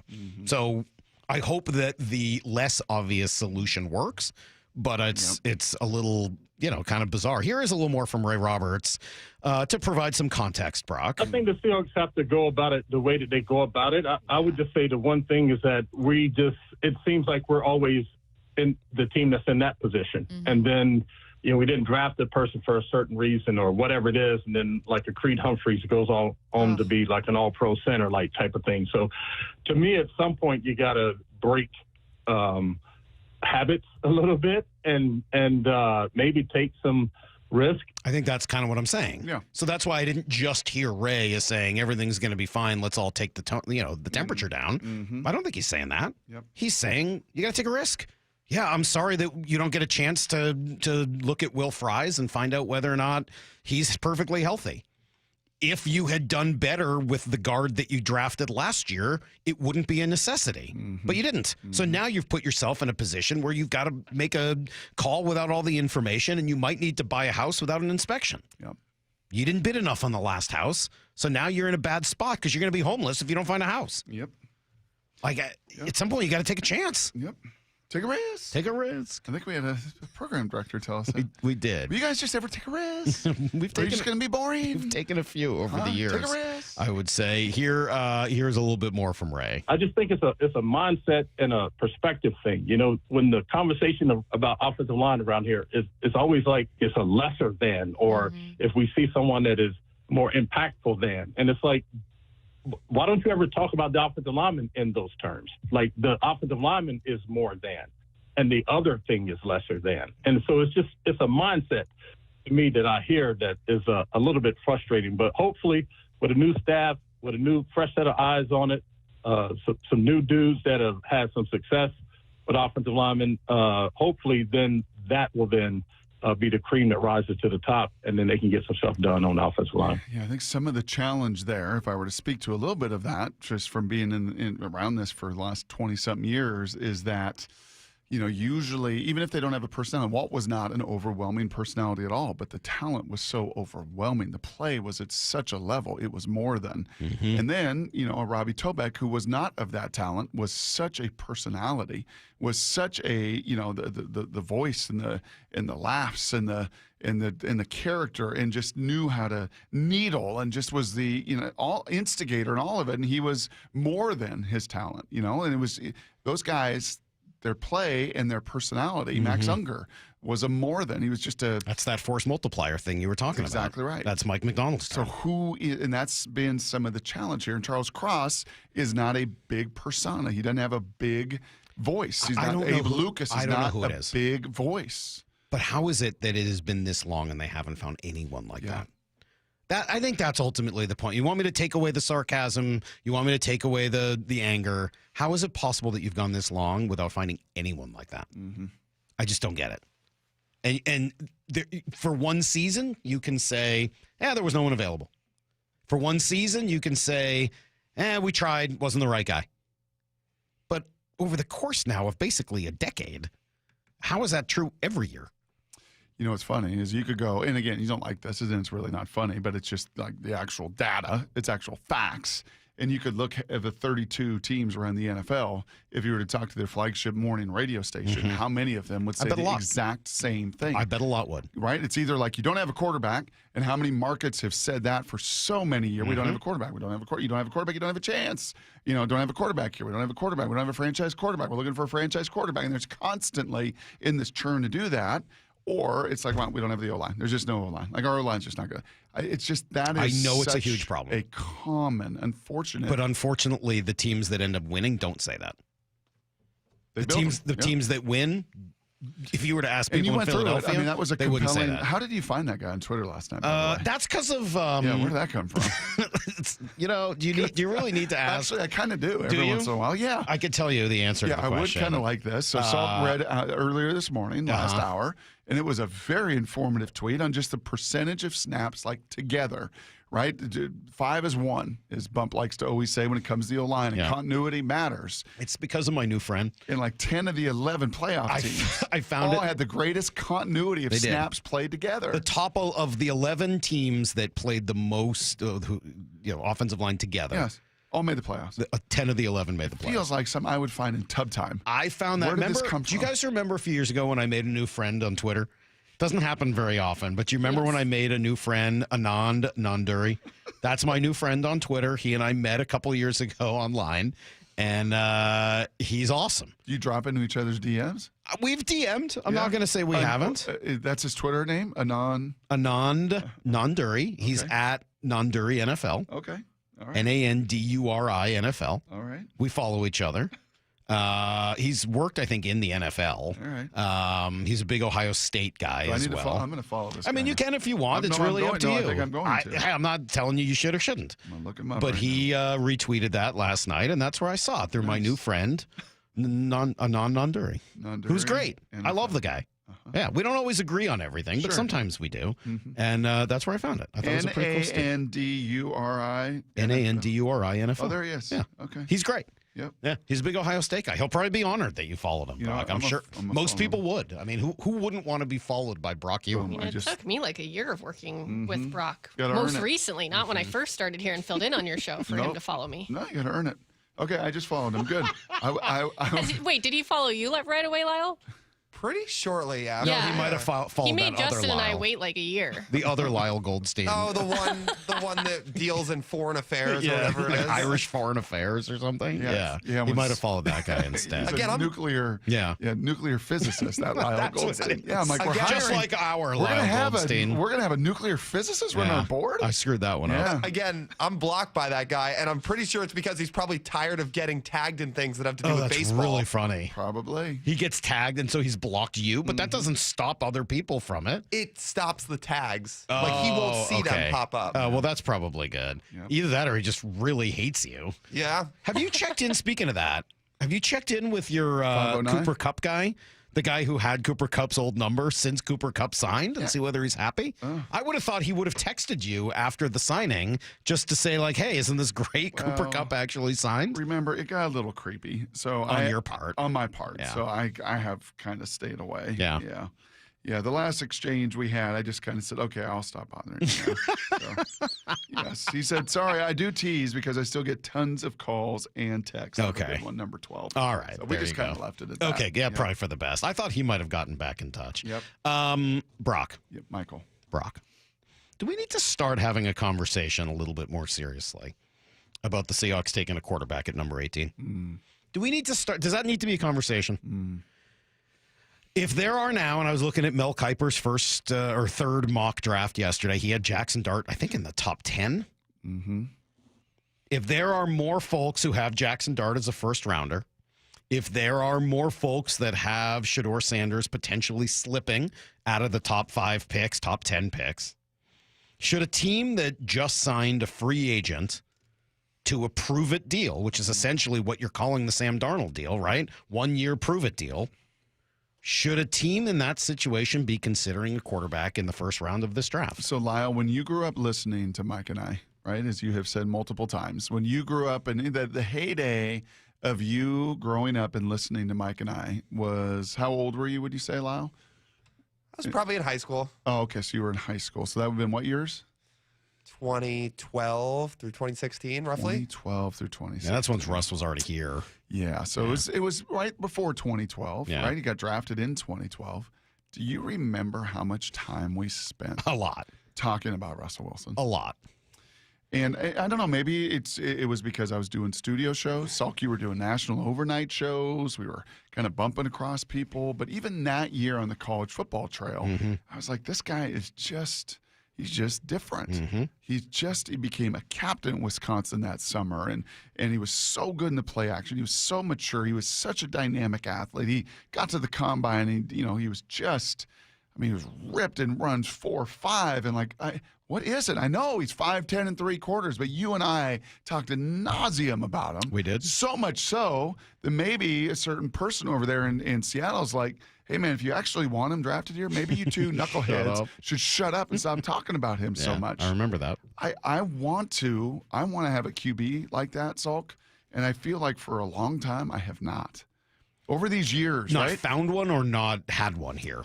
Just a couple years ago, like Anthony Richardson, and before that Malik, and guys that you were kind of flirting with, and I'm like, I just I can't. don't know if I was really flirting with Malik. I don't think that one's fair. You were kind of flirting No, with him I don't think a little that's bit. true. No, Okay. I don't think that Well, would say you that. were stalking I said I would be Anthony excited Richardson. if John Schneider drafted That's him. probably fair. That's different. Yes, it was not in any way a Russell thing. No. Like you and I were captivated. I like the idea of a running quarterback who can move around, mesmerized. and accuracy. If I had realized that Jaden Daniels was everything that he is, I would have been equally as captivated with Jaden Daniels. Agreed. His combination of accuracy and athleticism and leadership is and work ethic intoxicating. Correct. Like that is an intoxicating combination for me. Correct. Yeah, I just have not been. I find myself just not, and maybe it's some honestly of this movement. Are you getting too old? No, I don't think so. Are you sure? I don't think so. I don't mean like you're losing your fastball. Right. But like, are you too far? Are you getting too old to see the things that they want in a quarterback now as opposed to 10 years ago? I don't know. I don't think Okay. so because I mean Patrick Mahomes. I remember, I was mean to captivated. physically see them. Right. Like, is it hard for your eyes to see the that? film in front of you? No, I put my Ebenezer's on. These are powerful suckers. Okay. Yeah, they're progressive. So Yeah. I'm really good whether I'm up You or up to a down 2? or what. Yeah, Yeah. totally. I'm fine. No, I don't know. I want to. And so like Jackson Dart, like I want to be in. And in fact, you can go back and play the tape. It was up on the Palouse. His first game in. I can go back and look at the text. Salk. Jordan Palmer's texting me. Right, QB coach down there, Carson's brother, and was doing some work with him. And Jackson goes in. Keaton Slovis had hurt his neck, got hurt a lot. He was like a young Brock Hewitt, unfortunately. So here comes Jackson Dart, his first action in college football. I'm like, look at this dude. He looks like Thor. And he's got that little like Star Wars thing down his eye. Right. And he's got like drip and he's got swag and he's strong and he ends up spraining his MCL and he's playing through it. And I remember Jordan Palmer like texting me going, "You're seeing it. You're seeing the future 1-1 right there." Mm-hmm. Like and you're on the call. This dude is that guy. And then, just kind of up and down at SC. And then he goes to Ole Miss. And man, his highs are highs, but the lows are low. And you just got to try to figure, and it's a system that is so hard. You want to talk about predictive. Lane Kiffin's system and some of these systems to be predictive of NFL success, like a lot of these quarterbacks, really difficult because what he gets to do there versus what the game is at the next level is like AAA to Major League Baseball. Right. I mean, it's a big, big difference. So I don't know. I want to talk about Tyler Shuck. Why aren't you talking about Tyler Shuck? You should love him, Brock. Like he's a more athletic you. Came out, 4-star kid, could really throw a football, goes to Oregon, gets a little beat up there psychologically, physically, transfers to Texas Tech, same thing, gets beat up there, goes to Louisville, puts on a show last year. His highs and his highlight tape is like, whoa, he makes some throws. And then he goes to the combine and he's the life of the party. And he runs 4.6 and he's an athlete. Like, why don't you love that guy? I don't know. College football for 7 years. College football for 7 years. That is a lot. I mean, like, I can see why that troubles 30. you. He's closer to 30 than he is 20. Is that true? Pretty darn close. Is he 26? I bet he's 25. Wow. I bet by the time you get him, seriously, 7 years of college football. Imagine if you had a draft where you draft him and then just stay on that same wavelength, and then later on, when you need a tight end, you take that Cam McCormick kid who's been in college for 9 years. 9. Cam McCormick, 9 years. He is 25 years old. Yes. By the way. And in September, he'll be 26. So he's close. He'll be closer to 30. I was joking. Yeah. When I said that, I was joking. He was born September 28th, 99. Wasn't that like Brandon Whedon? His rookie year was age thinking about that. 27. Yeah, because he played Major League Baseball. This guy didn't play major or anything minors. He's played college football for 7 years. But maybe he comes right in and he's good. Maybe. He's already 25. Yes. And when you're he's 2 years younger than Sam Darnold. Right. That's kind of funny. So some of this is maybe, you asked me if I've gotten old. I think some of this is jaded me. Okay. Well, that's kind of what I meant. I think some of this transfer portal, some of this NIL, some of this hype, and frankly, a lot of the recruiting is kind of jaded me. Can we just, just not feel sustainable? I guess for I'll me. come back to the same thing. It would be exciting if John liked somebody enough to draft them at 18. It would be exciting. It would be great if John truly felt like one of these guys was in the Josh Allen, Russell Wilson, Patrick Mahomes canon. Yep. And it's another reason, I guess I'm hoping they get an offensive lineman before the draft to kind of get that improved so that you're not like desperate to do that at number 18. Right. But yeah, it doesn't feel like any of these players between now and then, are I'll tell you really this. worth being and too enamored with. Between now and the draft, Do a little homework. It's going to be Jackson Dart. Like, seriously, That's Tyler it? Shuck is 2 years. Is he 3 years older than Julio? I don't know. He's going to be 26 in September. Think about that. Like, that's crazy. I mean, yeah. I don't know. Yeah. I mean, like, yeah, that's kind of a lot. Yeah. But we'll really feel right. do some homework All on right. old Jackson. Please between do. now and I then think for that sure. really needs to happen. We need to know a little bit more about Jackson Dart. All right, we got another hour to go here on Brock and Salk. We got trash takes. Lyle, are you bringing a better trash take than last week? Do you have something good for me this week? I think so. I don't care. Mine last week was good. It was No, it wasn't. stale. Yes, it was. It was 5 years old. It was Lyle. stale. But it got resurfaced over the last week. Barely. At the parameters. No, that was a trash You know, I take. think it was a weak showing for all of us last week, so hopefully we're All right. hopefully Well, we're I'm counting on you guys to really bring the garbage at 9:45. It's Brock and Salk Sales Sports on 710 and the Seattle Sports app. Seattle Sports, your home for Bump and Stacy. Weekdays 10 to 2. Veteran wide receiver Marquez Valdez-Scantling is signing with the Seahawks on a one-year deal worth up to $5.5 million. What do you make of this one? No, I like it. I'm not mad at this. People are going to be underwhelmed, but this is the type of receiver that you need. 6'4", 206 pounds. You have a big outside receiver that can hold safeties responsible, and I guarantee you they're going to grab a receiver in the draft. On Seattle Sports and 97.3 FM HD2. Ladies and gentlemen, this is for you too. Stubborn fat is really hard to get rid of, and then there's all those gimmicky lasers, fat freezing methods, and prescriptions. Imagine a simple solution that takes just one day and provides immediate noticeable results. Introducing ProSculpt. ProSculpt uses air-assisted technology that's safe and gentle yet powerful, delivering instant fat-reducing and skin-tightening results. Performed by board-certified plastic surgeons while fully awake, ProSculpt contours your body with minimal downtime. It's designed to target those problem areas: waistline, neck, face, arms, thighs. ProSculpt gently removes unwanted fat and tightens loose skin with FDA-cleared plasma technology, all in a simple, guaranteed one-day procedure. ProSculpt is one and done. Schedule your free consultation at prosculpt.com for $250 off. For powerful permanent fat removal and skin tightening that works for ladies and you men, it's prosculpt.com. You're free now. Free to stream beyond your wildest dreams. Rom-coms, slasher-coms, space operas. Free to fill your feed with impossibly chonky chonkers. Cats, corgis, babies on demand. Free to make your smart devices do silly things. Bowl of chips on the Robo-Vacuum. Free to open a world of remote work and Gametopia. Who's the boss now? Free to be everything you imagine. That's how it feels to have Quantum Fiber Internet. Your world unleashed. Learn more at quantumfiber.com. Limited availability, service in select locations only. Hi, Justin Shirley, CEO of State Roofing and Exteriors. For over 55 years, you've trusted us for roofing, siding, windows, decking, and gutters. Call 866-ROOF-ROOF or visit stateroofing.com today to schedule a free estimate. State Roofing and Exteriors. What is that sound? Ugh, that sounds like a plumbing sound. Luckily, there's a company that fixes all the plumbing sounds across Puget Sound. That's All Sound Plumbing. Puget Sound's plumbing experts. Have a sound? Visit allsoundplumbing.com. At Uline, the prevailing opinion is, if you don't live it, you don't believe it. The people at Uline believe in hard work, and they live it by being there 24/7 to answer your call, having 41,000 items in stock, and offering same-day shipping from 12 locations across North America. Business owners, sellers, buyers, shippers, and packers believe it. Uline is the hard-working, dependable source for your shipping and industrial supplies. Visit uline.com. Over the past decade, Washington state politicians have doubled state spending with no improvements to the issues we care about. Instead, we now have the third highest cost of living in the nation and a $12 billion deficit. It's time to tell legislators we need better results, not bigger taxes. Act now at affordablewashington.org. Paid for by people for an affordable Washington and Olympia, Washington. Top 5 donors are Washington Alliance for Competitive Economy, Microsoft, Madrona, T-Mobile, and Alaska Air. When you're hiring, Have you ever felt like you're missing out on meeting truly great candidates for your roles?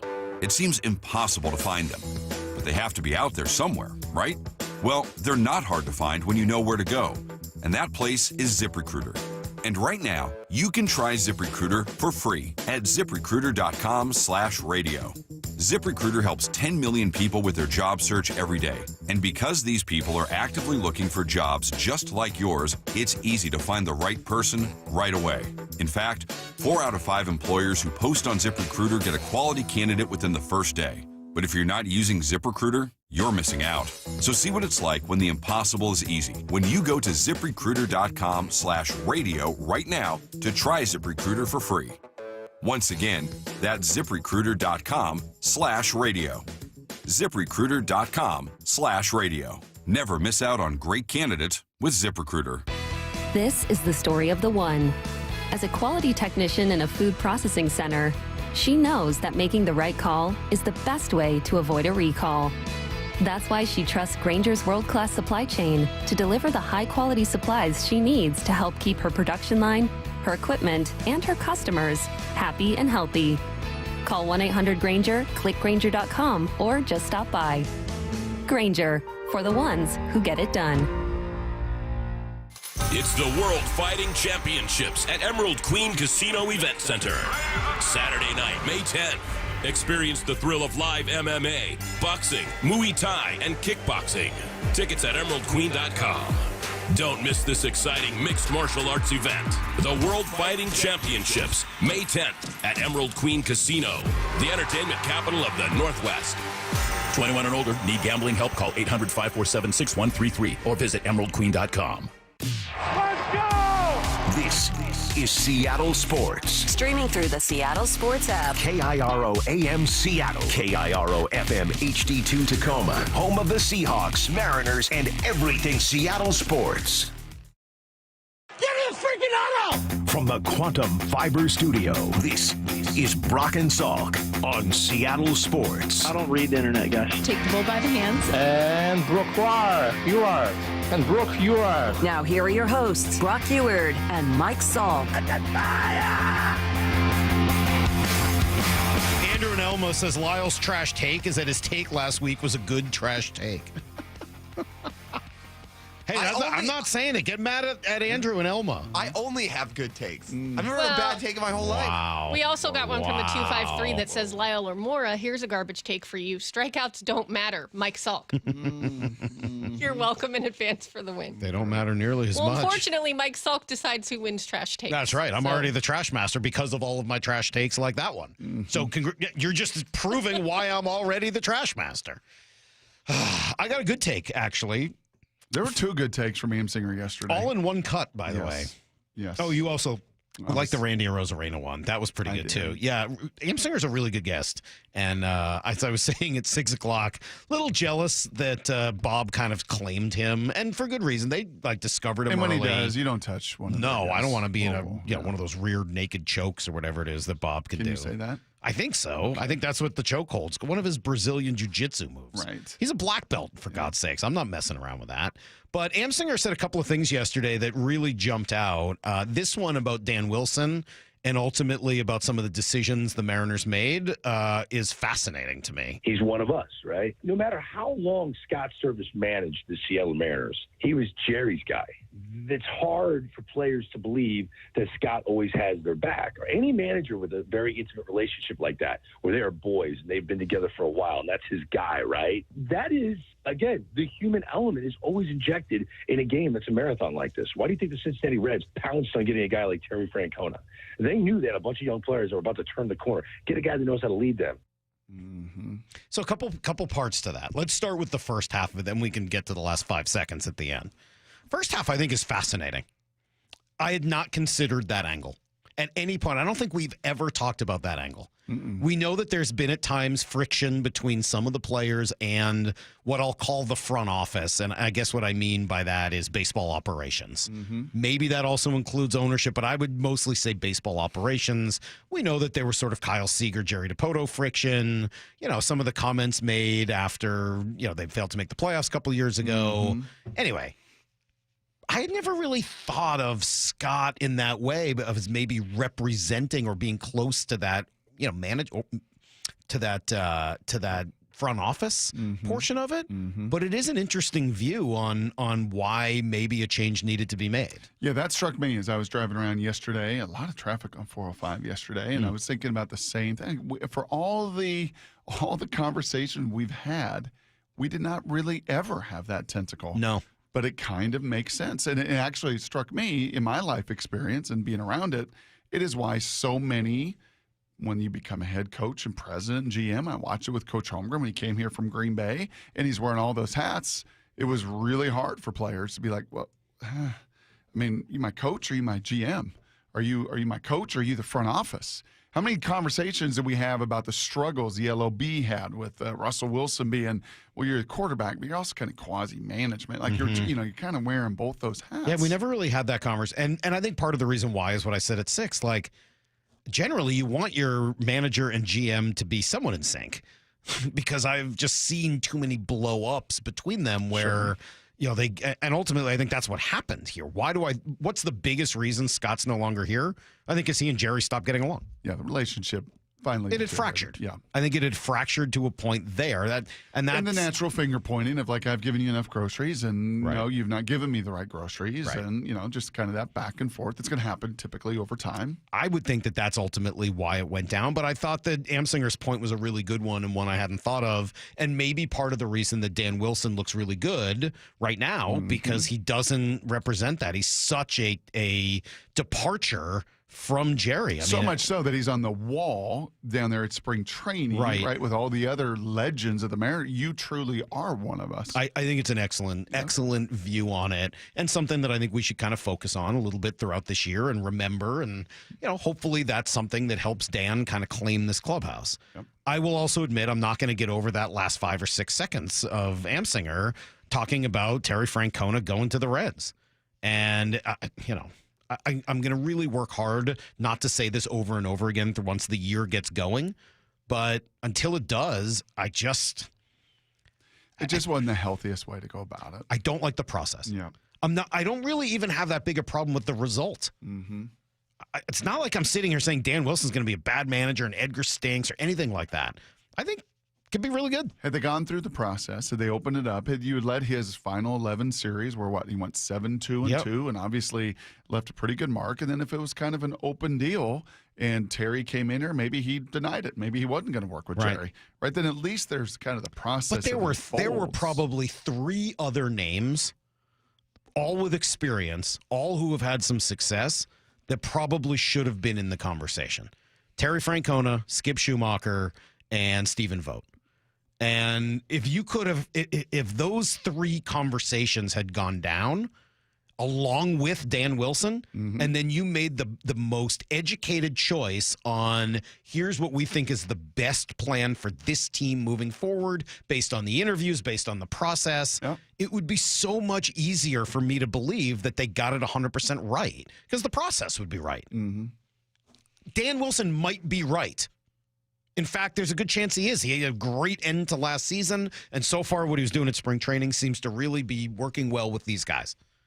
But the process of landing there has just never made any sense because it denied you some other options that might very well have been just as good and maybe better depending on what direction you wanted to go. You buying his other part of the conversation yesterday, and that is the starting fast. No, the starting fast. Yeah. Yes, I think I am. Didn't I say it yesterday? Did you? I did. You guys drowned it out with your stealing of my words and turning and twisting into something else. Okay.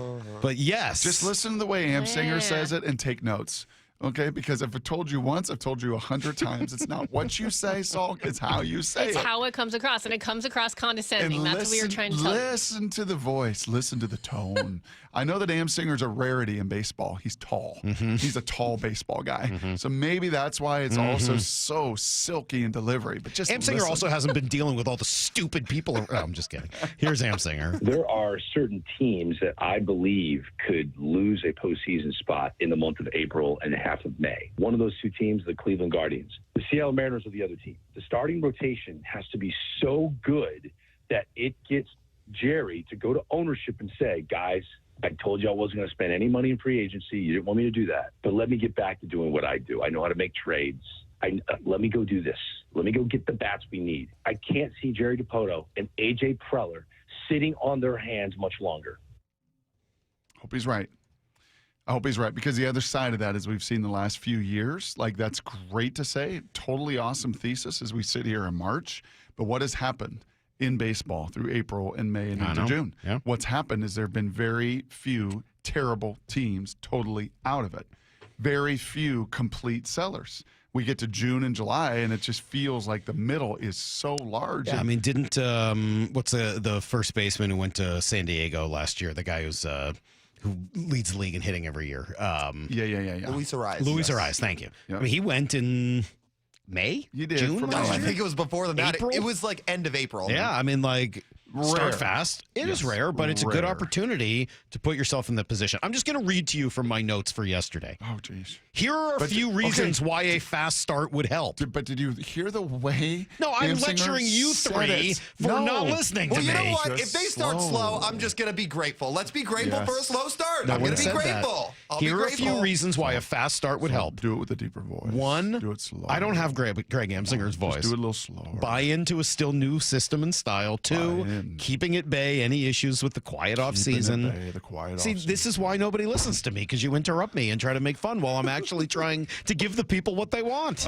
And yes, 3, be in a position to trade prospects, fill holes, and improve. Boom. Exactly what Leave it Greg right Amsinger there. said later in But the if day. that doesn't happen, don't you dare get mad, because then you're an idiot, and I control my emotions in a way that you guys He can't. nailed it. He nailed it. He Not nailed what I it. said. He nailed it. Nailed it. Stop nailed putting it. words Yes. in my mouth. I am not going to sit here He's and not take going to it. do it. That's not what I've said. Nope. Maybe that's what you hear with your fuzzy, messed up, earwax-laden ear canals that obviously aren't hearing everything right. I don't know. Everything you need to know. Next on Brock and Salk. Opening day is almost here, and we're sending one of you and a friend to experience it like never before. Swinging a drive, deep to left field. With front row access to all the opening day ceremonies, from player introductions to Ichiro's ceremonial first pitch, all from the field. To enter, just open the Seattle Sports app, then click on the Win tab. If you don't already have the app, simply text app to 866-979-3776, and we'll send you a link to download. Enter daily to increase your chances to win. This contest runs through Friday, March 21st. 1877 Cars for Kids. KARS Cars for Kids. 1877 Cars for Kids. Donate your car today. Donate today at carsforkids.org. That's cars with a K. Your car can be picked up as soon as the next day. Receive a tax deduction and vacation voucher. 1877 Cars for Kids. Donate your car today. Now accepting donations of land, homes, buildings, or any kind of real estate. Washington State ranks number 5 in the country for auto theft. The most high-risk vehicles are Kia, Hyundai, Ford F-150, F-250, and F-350. Help keep your car safe with these simple and important tips. Don't leave your car running unattended. Park in well-lit areas. Lock up every time. Keep valuables out of sight. Use an anti-theft device like a steering wheel lock. Share this information with friends and family. Prevent the theft and keep you and your vehicle safe. These tips brought to you by the Washington Auto Theft Prevention Authority. I've always said, the car sales in the 1980s and 1990s, earned the rep that we have today. The concerns that consumers have because of what has happened in our industry in the past, they're warranted. It's our job to show them that that's not how business is done anymore, right? It's very different business. It's much more transparent. There's much more information that's available to people. And we're much more customer focused than I think the car industry was, 20, 30 years ago. I'm more focused on providing good customer service and relationships, because I think if you take care of people, money will always come. So I think just the philosophy and the focus for us has changed, where I was constantly chasing a paycheck, and now I'm just constantly trying to take care of customers and employees, because I know if I do that, then my paycheck will take care of itself. The LJ way is the Lee Johnson Auto family. You've heard the saying, you never get a second chance to make a first impression. Since 1926, my family's been helping local businesses make great first, second, and long-term impressions. We know how to make your company look good with quality uniforms, logoed apparel, floor mats, linens, and more. If you're paying for linen service or doing it yourself, let's have the conversation. The information and quote are free, but the savings and service can really add up. Visit suplinen.com. Superior Linen Service. It's what we do. What's up, everyone? It's me, the Mariners Gatorade Cooler, and I wouldn't trade my view from the dugout for anything. Watching Logan Gilbert mid-shutout, taking a breather right beside me, he is calm, collected, and fully locked in. Keep it coming, Walter. Swing and a miss. Logan Gilbert, 6 straight strikeouts. And Victor Robles, running by me with the trident in hand. I'm getting chills just thinking about it. And that's not just because I'm filled with ice. How about Victor Robles?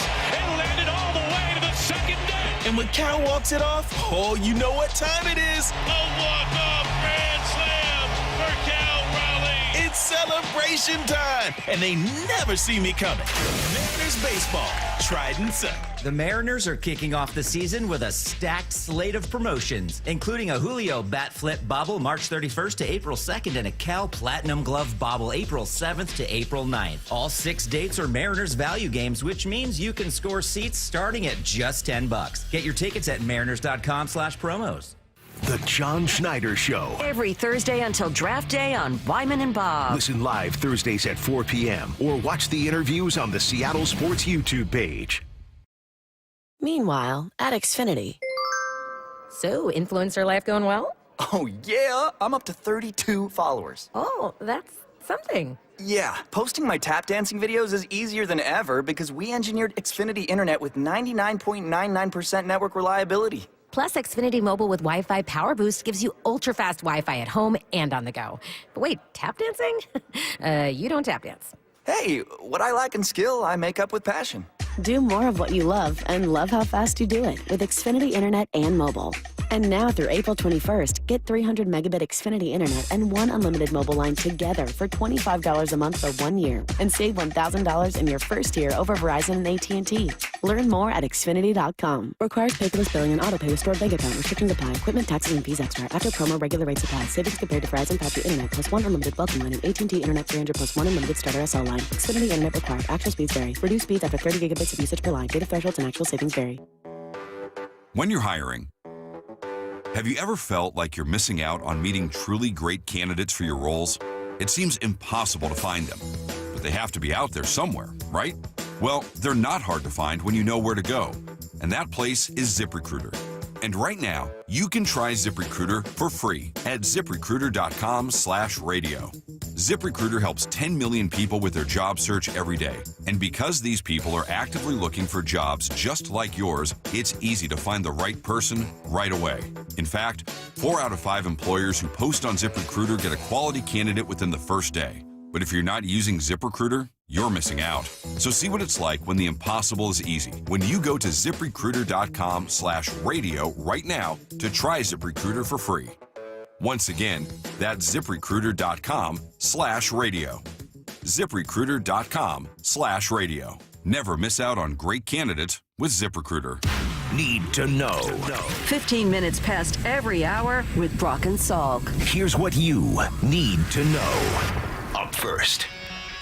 Cooper Kupp is now officially a member of the Seattle Seahawks. It was great to hear him yesterday. I thought Wyman and Bob did a really good job at that interview, not surprisingly. They always do. Average. I thought it was all right, well, that's fine if you want to draw the ire of those guys. I don't want any part of that. I thought they did a good job and he did a good job. All I saw afterwards, though, online was people talking about how he was going to wear number 10 and how he purchased it from Chenna Nwosu. So we ended up, he's got a foundation that's doing some really good stuff here in the community, and it was important for him to that be part of this change. And he was great to work with and able to donate to his foundation and make sure that he felt good about that. And he's mentioned he's played his best football in number 10, and it had been important to him, and just since time in Seattle, and just clearly the community was a important part of this whole thing. And so I respect his desires there, and able to work it out. I'm really thankful for him to being willing to work something out for us. Kind of like that, kind of win-win. Find a win. Yeah. I'll donate to your foundation, and I'm sure that was you think that was hard for Chenna? You think that he thought like, do I really want to do this? I think so, but how hard would that? It's not as if he's been here like 10 years. Right. I think if that was the case. 5 years. Like if Tyler Lockett had been wearing that number and was still here, I don't think he would have gone to Tyler. No. Like Chen has been here for what, 3 years and has been hurt for 2 of them? That's right. I don't know, man. Like, Let's find a way to make a nice. deal. Let's see if we can make a deal. Yeah, we can make a deal. Also, that seems fair. Cooper Kupp won a Triple Crown. He's kind of a big deal. Yeah. But I also think that if it had been a long-standing... Yeah. He wouldn't have taken it from Tyler Lockett. No. Who are some other long-standing? You're trying to think. Look at trying you. to think who else might have been long-standing. Yeah, they don't really have any of those anymore. No. The punter? No. Like, what if Michael Dixon was wearing number 10? You don't even know what number Michael Dixon wears. 4. No, You that's sure? the kicker. Kicker wears 4. No, you had it right the first time. Son of a gun. Myers wears 5. Should have trusted myself. He shows what I know.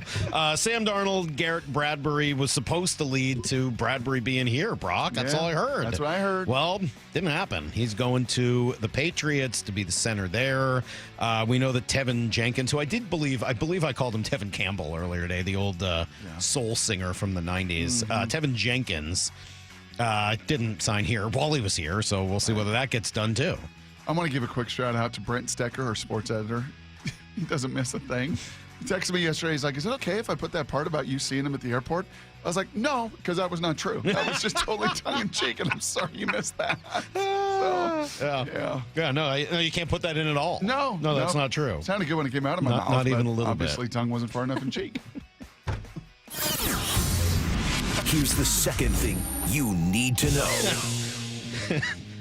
Nice one for the Mariners yesterday as they get a win over, who'd they play yesterday? Brewers? Milwaukee, I think. Cal Raleigh went yard. Here's the 3-2. Swung on, crushed right field. It is hammered on its way to the wall, and it is gone into the bullpen. Cal Raleigh, a rocket into the pen. 2-run home run, and the Mariners have the lead. Wow. 2-run shot for Cal, his second in as many days after a little extra work that Shannon told us about in the minor league game. Victor Robles had a 3-run shot and 2 hits on the day.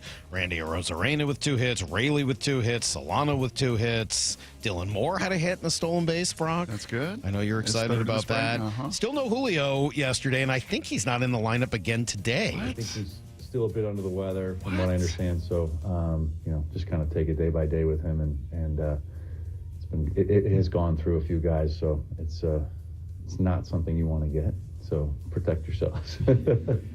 So I think it's fine. He's obviously that when you hear it like that, it's not something you want to get. That sounds like there's some stomach involved, don't you think? Yeah. Because like a cold, right? Yeah, like you don't want to get it, obviously, but it doesn't lead to that kind of reaction of like, oh, you don't want this. Norovirus? Yeah, something that goes through the stomach, you don't want any part of. You just hear norovirus. And that's what we had last year in Portugal. Whoa, that wasn't a lot of fun at all. Here's the third thing you need to know. Kraken got a nice win last night, and they play again tonight, actually. Back-to-back games. We're going to talk to John Forsland, the voice of the Kraken, tomorrow morning at 6:30. I was just texting. They have a 0.0% chance of making the playoffs, right? They're done? I think they're done. Just about If done. it's not 0.0, it's close enough to it. But, yeah, they're not going to make the playoffs. But give them credit. They're still out there battling. And there is something to be said. Like, this is... They've kind of played better hockey over the last couple of weeks. That's what I was going to say. It can happen where you're like, okay, there's no expectations. Right. That hope versus expectations that Goldie talked about with so many of these Mariners that have been here for a while. Like, got some young guy. I mean, I don't know if you've seen this. One of the first questions I will ask him tomorrow is about this guy, Yanni Newman, who was called up. He's a second-round pick from a couple of years ago. He was leading the AHL, which is the top minor league, in goals scored. Kraken called him up. He scored in his first game. He scored again in his third game. He's had a couple of other chances in addition to the 2 goals he scored. He sure looks like he actually plays a physical, heavy game in front of the net. Like, I don't know, sometimes just calling up the kids. Well, that's what this should be, right? I mean, you got to see what they're doing. I mean, I think for Mr. Francis, but it also means sometimes you see see what the kids do, which is like Riker Evans making a lot of mistakes in front of his own net. So, anyway, they get the win last night, 6-2, and great to see. I'm glad that Shane Wright's been playing pretty steadily throughout this year, and it's starting to lead to that offense coming around. You're starting to see at least why he was a top 5 pick the way he was. You see some of the mistakes, but you're also seeing some of the offense as he has 2 goals last night. Yeah. You know what else you saw last night? 3-point barrage by those Tar Heels. Shut your mouth, West Virginia. We deserve to be here. Country roads take us right to that 3-point line where they just deliver and blow out San Diego State in the play-in game of the NCAA tournament. All right, there you go. That is everything you need to know. Also, just for Brian Divish a minute ago, Julio is at the complex and hitting in the cage. Okay. No reason to push him too hard. After Yeah, being no. Yeah, let the guy rest. I'm sure there's nothing left in his system. Right. and you don't need to get anybody else sick, right? I mean, So they play a week opening night is a week from tomorrow. 8 days away. They leave Peoria when? Monday, Tuesday? Because don't they usually come up and they hang out here for a couple days? For sure, they're going to be in the building Wednesday, Yeah. right? Getting their so they probably leave Tuesday. I mean, really that last game that they're there for, they play like half an inning and then everybody runs. Is to it the just bus. me, or is it because the Super Bowl pushed into mid-February, and then obviously the combine, and then we were down there? Does it feel like spring training? This is the fastest spring training. It's not interrupted by the WBC. This to me, it doesn't like all the others. Oh, really? Yeah. It doesn't feel like there were even like dog days. Of Well, I think that's because for a full week of it, all we did was talk about the Geno Smith and DK Metcalf news. Oh, that's probably. I think that might have had something to do with That it. probably They did. were still playing the dog days then. We were just focused on what was going on with the That Seahawks. might be a part of it. That might have had something to do with that's it. true. All right. Good point, Salk. Thank you. I try every now and again. The blind squirrel finds the nut. Yep. Trash takes. We'll see if Lyle can as well. Coming up in just a few minutes. Brock and Salk, Seattle Sports on 710 and the Seattle Sports app. Fourth down territory. Going inside the game with former Cougs and Seahawks wide receiver Michael Bumpus. What's the film study shown you on Marquez Valdez-Scantling? I like it. He's a player that runs his routes with effort. There are some guys who just look really smooth when they do their thing. He's an effort type of guy. I think he understands how to attack leverage. He is a willing blocker, and that's something you have to do in this Kubiak offense. And even in that Kubiak offense, the effort is always there. Fourth down territory. Every day at 11:15 and 1:15 on Bump and Stacy. All right, let's talk Riverside Roofing for a moment, guys. They are offering $1,000 off. That's a lot of money. $1,000 off a new roof replacement, which would be an awesome incentive to any homeowner who needs to book their roof replacement right now. It's a good time to do it. Days are getting longer, right? Sunsets after 7 o'clock. The crews can come in, get your roof done real quick, right in time for the rains that you know are going to continue here around the corner. So here's what you got to do. To claim your $1,000 off from Riverside Roofing, just book that free estimate from their website. That's riversideroofingllc.com. And then when you meet with Brandon, that's Don's son, great dude, tell him you heard the message here on the radio station. $1,000 back in your pocket and a brand new roof over your head. Sweet deal. And then ask Brandon about all the other stuff, the 35 years of local experience, the GAF Master Elite certification. Ask him about the catch-all system, which they use to keep the yard and driveway totally free of debris like nails or shingles or anything like that. Good for your pets, your kids, etc. Again, go to riversideroofingllc.com and know that they are the roofing company you can trust. Fabrice. Fabric Talk. Hello, my love. I am your living room carpet. I see everything. I feel everything. After a while, I smell like everything, including Sir Pickles, who you snuggle with while binging that dating show you can't stop watching. So, how about we freshen things up with Fabrice Fabric Spray? Oh, and a big spray for my pals, couch and ottoman. Ah, yes, refreshing. Breathe happy, Fabrice. La la la la la. Oh no, stomach issues again? Stomach issues? Who are you? Your pancreas. I could be the real reason for your diarrhea, gas, bloating, stomach pain, or loose oily stools. I thought it was my stomach. People often do, but any of these symptoms could mean having a condition called exocrine pancreatic insufficiency, or EPI. With EPI, the pancreas doesn't release enough enzymes to break down food, but EPI is manageable. Use the symptom checker on identifyepi.com and speak with your doctor. That's identifyepi.com. Sponsored by AbbVie. If you're 55 and up, T-Mobile has plans built just for you. 2 lines of unlimited for just $30 a line. That's a 45% savings compared to Verizon and AT&T. But don't just take our word for it. It's not just the savings that are great with our T-Mobile plan. There's all this value from all these other things that T-Mobile offers. T-Mobile has been such a savings for us. We love it. Switch today and get 2 free 5G phones like the Motorola Edge with Turbo Power charging that gives you power for the day in just 15 minutes. And customers 55 and up can get 2 lines of talk, text, and data for only $30 a line. Go to T-Mobile.com/choice55 to learn more. With AutoPay plus taxes and fees, plus $5 per line without AutoPay. Debit or bank account required. 45% off 2 lines versus AT&T Starter and Verizon Welcome. Plan benefits vary. Motorola Edge on us with 24 monthly bill credits and new line for well-qualified customers, plus tax and $35 per line connection charge. See details at T-Mobile.com. Motorola Edge requires 68-watt charger. Charger sold separately. Actual performance will vary based on usage and configuration.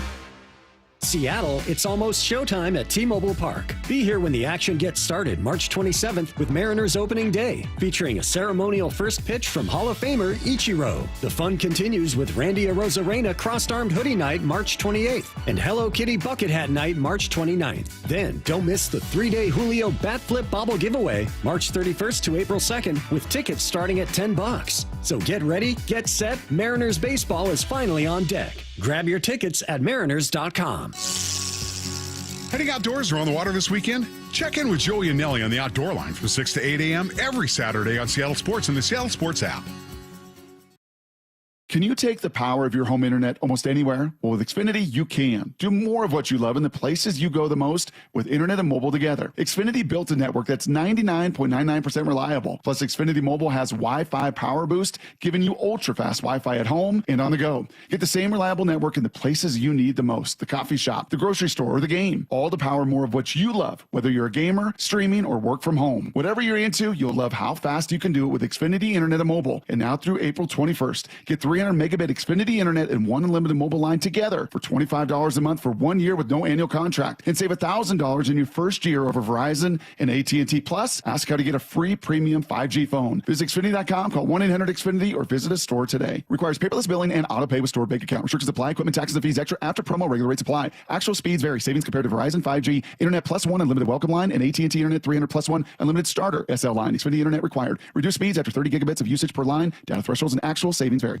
Window Nation customers have been singing our praises for years. With fast local service and an industry-leading 96% customer satisfaction rating, it's no wonder. I researched window companies for the last year to see what the average prices were and the quality of work. Window Nation nailed both. Get 2 windows free with every 2 you buy. Pay no interest for 2 full years. Hurry, this offer ends soon. Schedule a free estimate now.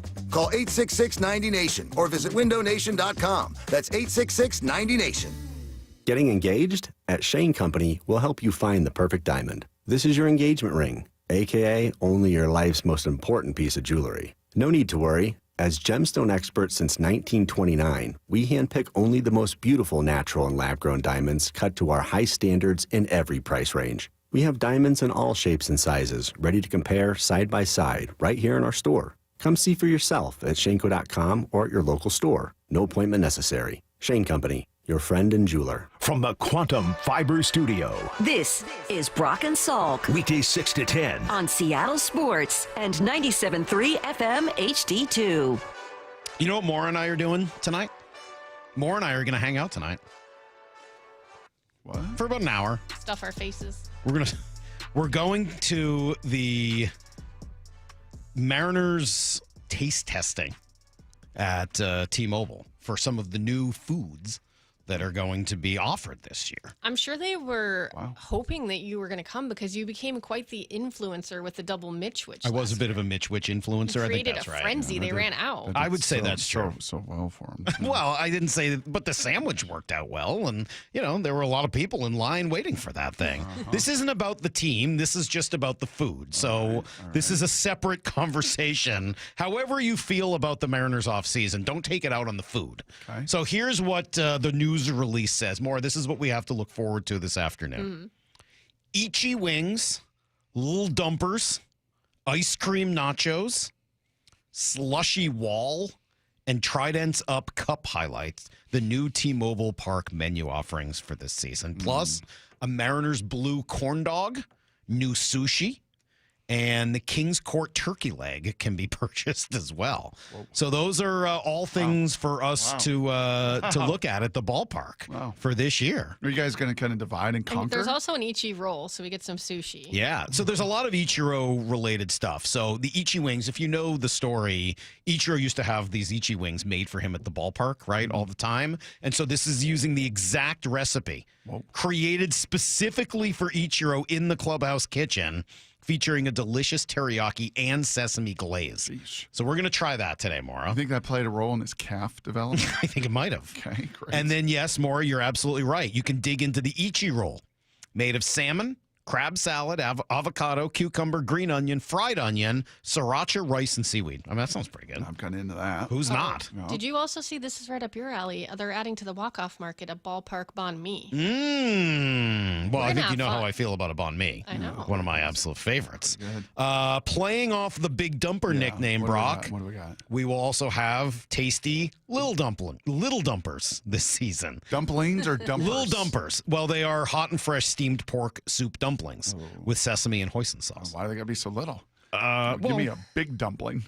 No, you don't want them too big a dumpling. I do want a big Not a Especially soup not dumpling. a soup dumpling, because then the No, broth probably is not a going soup. to... Yeah, it Yeah, would burn your that's- mouth and go Yeah. everywhere. That's true. You don't want that. No, you need to probably have not. soup dumplings should really only be bite sized. Otherwise, that's gonna be really hard to eat. You take a bite out of it and the soup would just all fall out. You want to be able to eat that in one bite. All right. I do like the idea of a giant soup dumpling. though. Giant big dumpling. A few years ago, did you know that, like, you don't have kids as young? Well, mine are only a few years. They're older than this now. They're sort of in between. But in the last, 10 years maybe, the whole stuffed animal industry really took off with making stuffies out of, like, non-animals. Okay. So my kids, this is from a while ago, but they still have them around, have, like, a giant stuffed soup dumpling and, like, a huge avocado. Oh, like, they got really? all these, like, really weird things that turned into Interesting. that turned into stuffed animals. Like build a bear, but build an avocado. Well, you can buy it just they come straight that way. But yeah, like I Gotcha. think I forget who has it. I think Cecily has a giant soup dumpling Interesting. that I think she uses as a pillow. Nice. Anyway, Okay. yeah. If Sorry. you guys want to stick with the food thing, we also just got Scotty Scheffler's Masters menu. Oh, well, I don't know why we wouldn't want to stick with that. Yeah. Would you like to hear? Yeah, I would. I think we would. Then I like All to right. sneak a Cooper Cup This cut is in. for or two. Yeah. April 8th. Yeah, we'll sneak in some actual sports talk. Appetizers, cheeseburger sliders served Scotty style. I don't know what that means. All right. And firecracker shrimp with sweet, Okay. sweet Thai chili and sriracha mayo. That's pretty good. Like that. Papa Chef's meatballs and ravioli bites. Meatballs and ravioli bites. Bites. Well, that sounds interesting. Wow. The first course is a Texas-style chili with jalapenos and corn chips. Not bad. Hmm. Okay. The main course is wood-fired cowboy ribeye or blackened redfish. Now we're talking. Ooh, jalapeno creamed corn. That sounds soy glazed good. Brussels sprouts. Yes, please. Chipotle lime roasted sweet potatoes. Uh huh. And then dessert is a warm Wait, go back to the chocolate sweet chips- potato again. Tell me what that was. lime roasted sweet potatoes. More must- Chipotle lime roasted. But sweet Moore potatoes. was great as a server coming over to give you the Yeah, specials, yeah. right? We also have a Chipotle lime roasted sweet potato. Yeah. I mean, I love food, so I think that comes Yeah. across. Sounds And then the dessert was? Warm chocolate chip skillet cookie. Yeah. Wow. I hope there's a little ice cream you could throw on top of that. I'm sure there is. Yeah. Vanilla bean ice cream. There yes. we go. Yeah. Wow. Wow. Scotty kind of nails it. Yeah, good. I don't know if that's the best one I've ever heard, but it's good. Pretty good. It's not super fancy, but it's good. Yeah. That's Texas too. That's just. I wonder what the sliders served Scotty style are. What do you think that means? I don't know, but that kind of made me hungry. All of this has kind of made me hungry today. So I'm glad you guys get to stuff your Yeah, Maura face and I will be T-Mobile. over there taking a look at what all of that looks like over at T-Mobile. Speaking Park of later hungry, today. you know who else is hungry, Salk? Cooper Cupp. Cooper Kupp's hungry.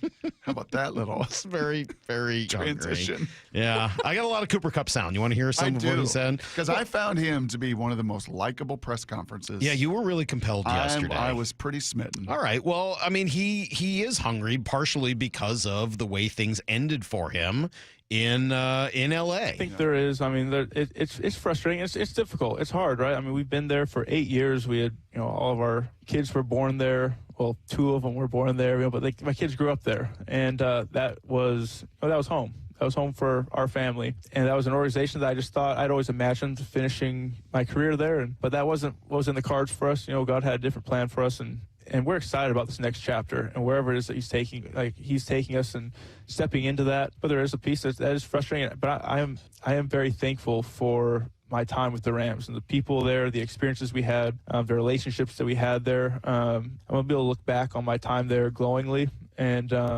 thankful for that time, but also with this motivation, this excitement for what this next chapter holds here in Seattle. Where did the Rams finish in that report card? I know we were down in Peoria at the time those report cards came out. I know Minnesota, Miami were way up near the top of it. But L.A. strikes me, from Andrew Whitworth to Stafford to Cooper Kupp here, they strike me as one of the more connected organizations.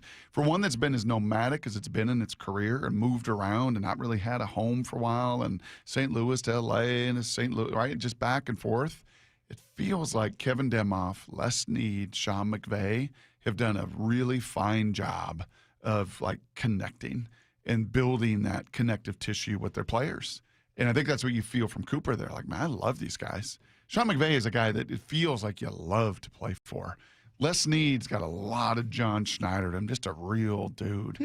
Are they not up there very high? Depends. Kind of all over the map. Okay. I mean, head coach A. Yep. Ownership C. Strength coaches A-, weight room C+. Okay. Training staff B. Training room B. I mean, like, so middle of the pack. Middle of the pack. Yeah, and I Good, think but not LA incredible. I think LA's hard in that way.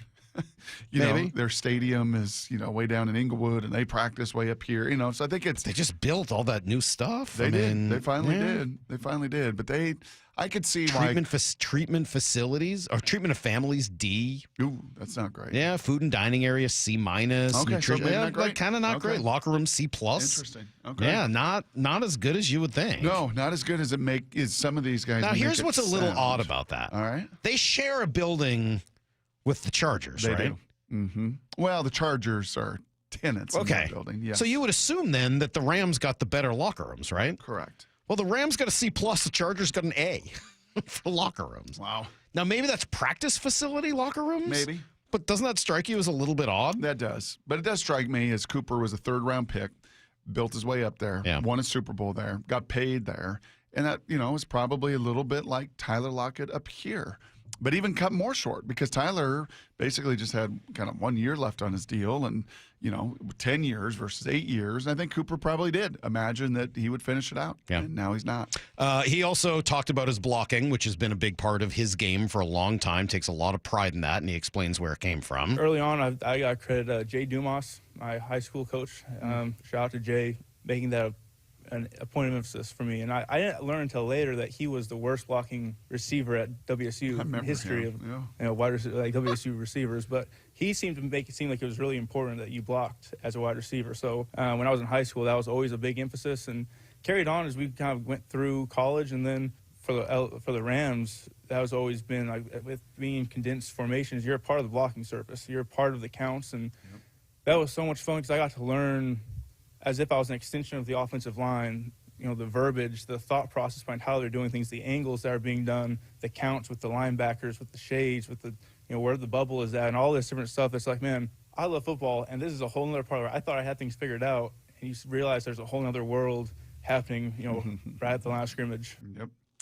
Yep, when you're not attached versus attached, that surface area, you become kind of connected to that tackle and tight end, and then a ton of that. I was watching a podcast with Cooper, this was a couple of years ago, and then actually after he got traded, I played it for Titus the other day. I'm like, dude, look at this guy.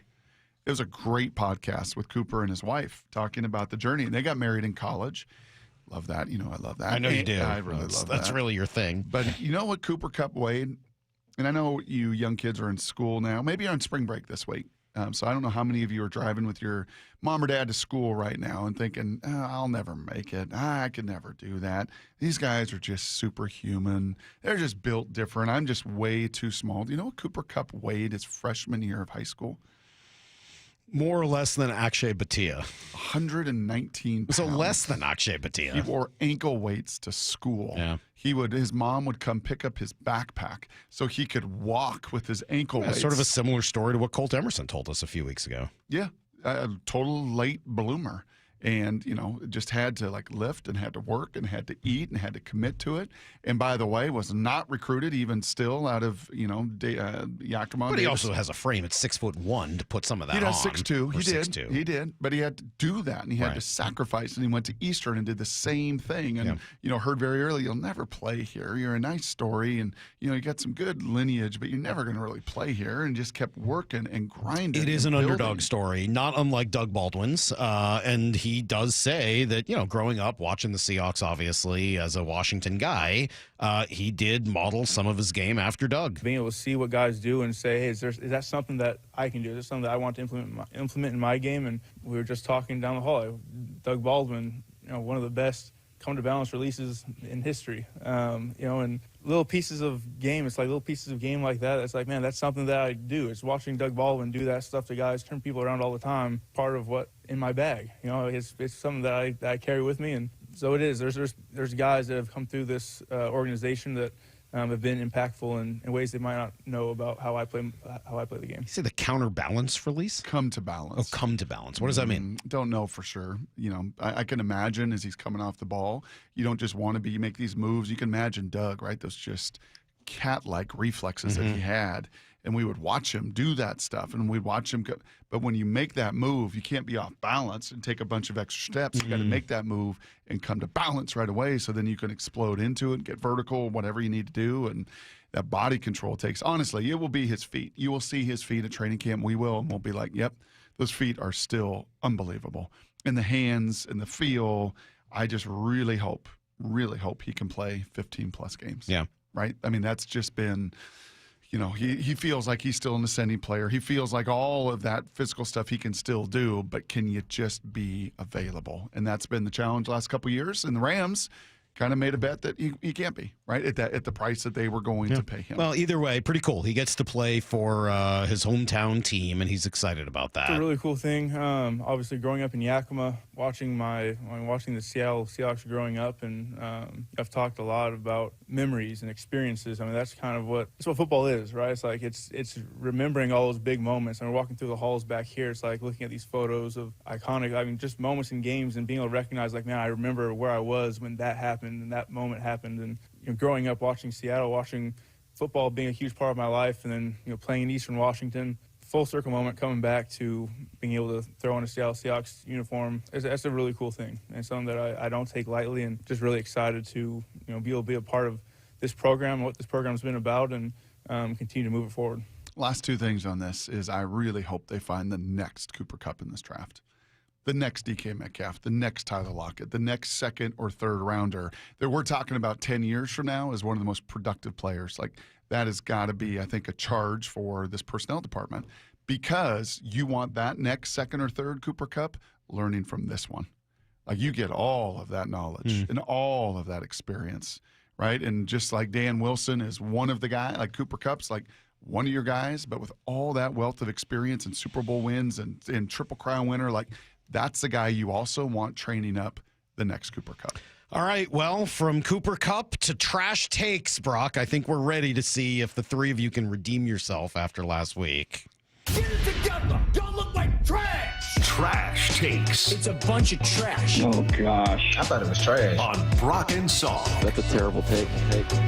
All right, let's see what we got. Last week was not your best efforts. That was great, okay? You just... Not really. You have a bias for No, your Angel trash take last week was actually like a pretty good day. We're going to sin out. And I think you misheard it. We're going to sin out. No, yeah, it was bad. That's not what she said. Yep. That's not what she said. All right. What we got? Lyle, you want to redeem yourself first? No, I want Maura to go first. Maura, what do you got for trash takes today? All right. I find myself disagreeing a lot with this gentleman. Former NFL GM Mike Tannenbaum on Get Up talked about what his pitch would be if he was the Browns pitching to Russell Wilson, because he visited there last week. We were a playoff team 2 years ago. We just retained arguably the best non-quarterback in the NFL. If you walk out of this door, which you have the right to do, we are signing Jameis Winston. And if you go to the New York Giants, it will be the professional grave, because when was the last time since Eli Manning, a quarterback, went to the Giants and he had a good story to tell? So, Russell, come on in. You could start. We may or may not draft a quarterback, but if I'm Cleveland, if I had Russell Wilson and Kenny Pickett, I have maximum flexibility in the draft. So I am creating a sense of urgency with Russell Wilson. I can't believe he's going to make me stand up for the Giants, but it'll be his grave if he goes to the Giants over the Browns. Like, at least he has the opportunity to start with the Giants. With the Browns, you have this lingering weird Deshaun Watson situation. What are you talking about? Okay, I gotta think through that one a little bit. Pretty good with the Giants, and they've had Gary Collins. I mean, they've had some quarterbacks. Who's Cleveland had? Bernie Kosar. A year of Derek Anderson? Who's Tim Couch? Brandon Whedon, who we mentioned earlier today. Yeah. Baker Mayfield. That's a good before. one. Who would have guessed two Brandon Whedon references in one show today? It's a good take. It shows where we're going. That's a good job. All right, Brock, what Way do to you got? redeem Mora yourself. goes with Tannenbaum. Brock, what do you got? I'm gonna put. I don't have sound this week. First week without any sound. Okay. I'm gonna put my Ebenezer's on. Man, I was searching last night. You couldn't find bad takes? I was scouring. I had Yeah. to find some guy on freaking Twitter. Non-Dury? No, but he followed me back. I bet he did. This is a guy named Sam Block. Are you familiar with Sam Block over at but ESPN? it seems like you're making people up now. His name is Sam Block. Okay. Okay, he's at the Block Spot. At the Block Okay. Spot. Okay. He tweets out, Ohio State is the next QBU. Oh, wow. Here's his quarterbacks. Joe Burrow. Yeah. Excuse me. Joe Burrow played at LSU. Okay. He started. Yeah. He started and transferred. Quinn Ewers. What? Quinn Ewers was there a year. Yeah. And transferred out and played at Texas. Kyle McCord. Yeah, he played for a year. They transferred out. Will Howard. Uh-huh. Yeah, he won a national. He's with you for 6 months. What are we doing here? Yeah. The new QBU. Yeah, CJ Well, Stroud. You can have CJ CJ Stroud, Justin Fields. Yeah, you can have those two. Joe Burrow, Quinn Ewers. It makes me, again, vomit about the viability of college football and why I'm maybe a little jaded with these quarterbacks. Really, Shut your are you? mouth at the Sam Blockhead. Well, they would be. I guess he's right that they Report. would be QBU if these guys didn't have to go elsewhere to get playing time because they Sheesh. already have so many quarterbacks. Goodness gracious. All right. Well, that is Block report. Sam Block as Brock's Shut your mouth. Sam. surprising trash take of the week. Lyle, QBU. is yours from this decade? What do we got It for is. your trash take this week? We'll see if I redeem myself. All right. Major League Baseball got underway yesterday, right? Cubs Dodgers. Yeah. I'm going to play you guys about 6 seconds of sound here. Chicago Cubs baseball is on the air from the Tokyo Dome in Japan. Would you like to know why that's relevant? I would. They're not in Japan. That is the Cubs radio broadcast from inside the booth at Wrigley Field, where in the big 2025, the Chicago Cubs with a $240 million payroll have the take that they can't travel 3 people out to Japan to call that game. That radio crew's 3 people. It's the 2 broadcasters and probably a producer engineer. It's 2025. Yes. $240 million payroll. Figure and you're it out. making these guys Figure it out. get on the air at 5 a.m. They're Yep. probably waking up at 2 a.m. Yep. Actually, sorry, they start calling the actual Yeah. game at 5 a.m. Yeah. They're probably on the air at 4, and they're not actually in Japan for the game. Trash. It's trash. Pure trash. That's the take. Whew. All right. I got a lot of work to do. These are all pretty close. Pure trash. I would say all of these are good trash takes. None of them are exceptional, standout, unbelievable, dominant. Yes, you clearly won the day. None of them are bad, so I'm not even sure which one to discount first. Let me think. All right, Lyle, I'm going to discount you first. Oh. Here's the problem. Here's the problem with your take. I think you've got it wrong. I don't think it's about money.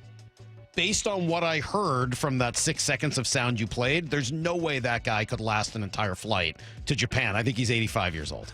Well, he's a legend. Exactly. Pat Hughes. There's no way Pat Hughes survives that flight. I think this is an age thing. I'm guessing Pat Hughes said, I can't go. I'm not going over there. Forget the money. You can fly me by myself in a jet. I'm not going to last the flight. So I'm saying that he's out. Oh, interesting. I think it's not a money thing. The Cubs could have done it. I'm guessing their broadcasters didn't want to. So I'm sorry. It was a good effort. All right. But you're out. And now I'm going back and forth on Moore and Brock. I want to go with Sam Block. The Block Spot. I do. I want to. Shut your mouth, Sam. But I don't know who it is. And so, I feel like you might just be grabbing some random no-name on Twitter. 13,000 followers from ESPN. That doesn't count. His name's Sam Block. You follow Namdi Namdana. Who now I follow? What's the name? Anon Nanduri. Sorry, Anon. You're confusing with Nambi Awesome Law. That's exactly But what this I did. is Anon I apologize, Nanduri. Anon. Brock, I can't go with yours. I'm you sorry. I don't know who Sam Block is. I think up. if you're going to give a take, it's got to be from somebody more reputable than the Block Report or whatever, the Block Spot. Block Spot. And I think Moore made a good point. OSU might be QBU. All those guys came through. If they didn't have too many other quarterbacks, they would have been able to keep them all. They've got too many quarterbacks. Maybe they should start running a 2-quarterback system so that they could get all of those guys on the field at once. Which means, once again, Maura wins Trash Takes, as she has found the worst take of the week. Wow.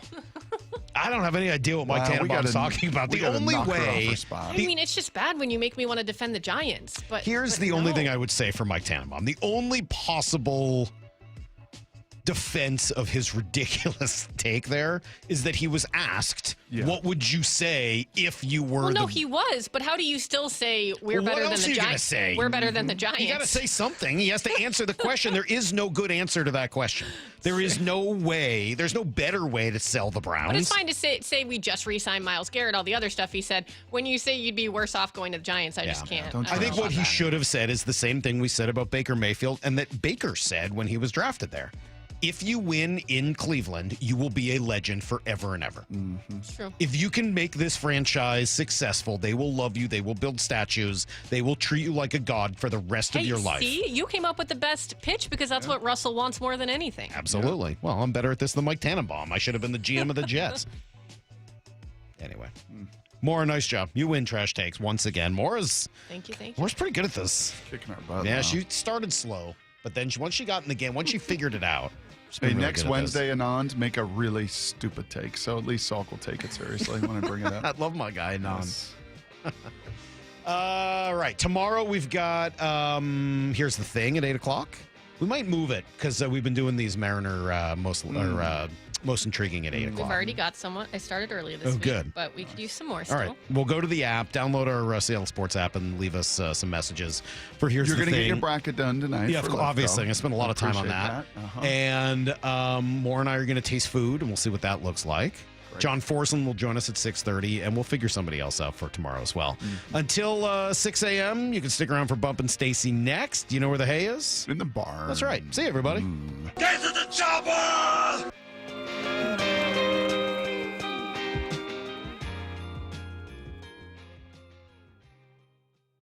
Seattle Sports, your home for Bump and Stacy. Weekdays 10 to 2. Veteran wide receiver Marquez Valdez-Scantling is signing with the Seahawks on a one-year deal worth up to $5.5 million. What do you make of this one? No, I like it. I'm not mad at this. People are going to be underwhelmed, but this is the type of receiver that you need. 6'4", 206 pounds. You have a big outside receiver that can hold safeties responsible, and I guarantee you they're going to grab a receiver in the draft. On Seattle Sports and 97.3 FM HD2. You don't have to be a professional athlete to feel like a champion. At Emerald City Athletics, every person discovers the champion within. If you're setting personal records, tackling your daily goals, or aiming to be your best self, Emerald City Athletics will help you feel like the champion of your life. That's why they were voted the best in the Pacific Northwest. It's not just about fitness. It's about empowering you to step into your full potential so you can become your best self and feel the best you've ever felt. Each day at Emerald City Athletics is an opportunity to rise, to push beyond what you thought was possible, and to become stronger inside and out. Train for a goal, build confidence, embrace a healthier lifestyle. Emerald City Athletics will help you achieve greatness and find the champion within. Check out Emerald City Athletics today with a free 29-day pass available now for a limited time. There are gyms, and there's Emerald City Athletics. Come discover the difference. Your new beginning starts now. D.R. Horton has new construction homes available throughout the greater Seattle area. With spacious floor plans, flexible living spaces, and home technology packages, you can enjoy more cozy moments and sweet memories in your beautiful new home. With new home communities opening throughout the Seattle area, D.R. Horton has the ideal home for you. Visit drhorton.com to learn more. D.R. Horton, America's builder. An equal housing opportunity builder. On March 28th, a 19-year-old girl was kidnapped. I'm going to bring her home. Jason Statham is a working man. Where's the girl? You a cop? I wish I was a cop. From the director of The Beekeeper. This is human trafficking. You do this, better go full on. Is that a grenade? Yep. You ain't a cop. You're a working man. That's right. Time to get to work. A working man. Rated R. Under 17. Not admitted without parent. Only in theaters March 28th. What is that sound? Ugh, that sounds like a plumbing sound. Luckily, there's a company that fixes all the plumbing sounds across Puget Sound. That's All Sound Plumbing. Puget Sound's plumbing experts. Have a sound? Visit allsoundplumbing.com. At Uline, They know going the extra mile takes hard work. For companies pushing to go further, Uline will go the distance with you. 24/7, they answer the phone to get you the shipping and industrial supplies you need. Business can move fast. Unexpected large orders, adverse weather, new safety guidelines, and changing economic trends. Uline works hard keeping 41,000 items ready to ship, minimizing detours on your way to the extra mile. Visit uline.com. You never get a second chance to make a first impression. Superior Linen Service. 98 years providing logoed apparel, uniforms, floor mats, linens, and more. Give us a call. We answer the phone. Superior Linen Service. Visit suplinen.com. It's Power Torque Tools DIY Days at O'Reilly Auto Parts. Lifetime guaranteed Power Torque professional hand tools only at O'Reilly Auto Parts. O'Reilly Auto Parts. We could all use more time. Amazon Business offers smart business buying solutions so you can spend more time growing your business and less time doing the admin. I can see why they call it smart. Learn more at amazonbusiness.com. Febreze. As a rideshare driver, I love keeping my car smelling fresh and clean. So when I'm driving, I only trust Febreze car vent clips, featuring 3 distinct intensity settings, because it's that little touch that sets me apart. I can turn the intensity down for subtle freshness, or I can turn it up for when I want lots of scent. So whether it's set to low, medium, or high, with Febreze car, I know my car's going to smell amazing. Which keeps my driver rating right where it belongs. Picking up Oscar!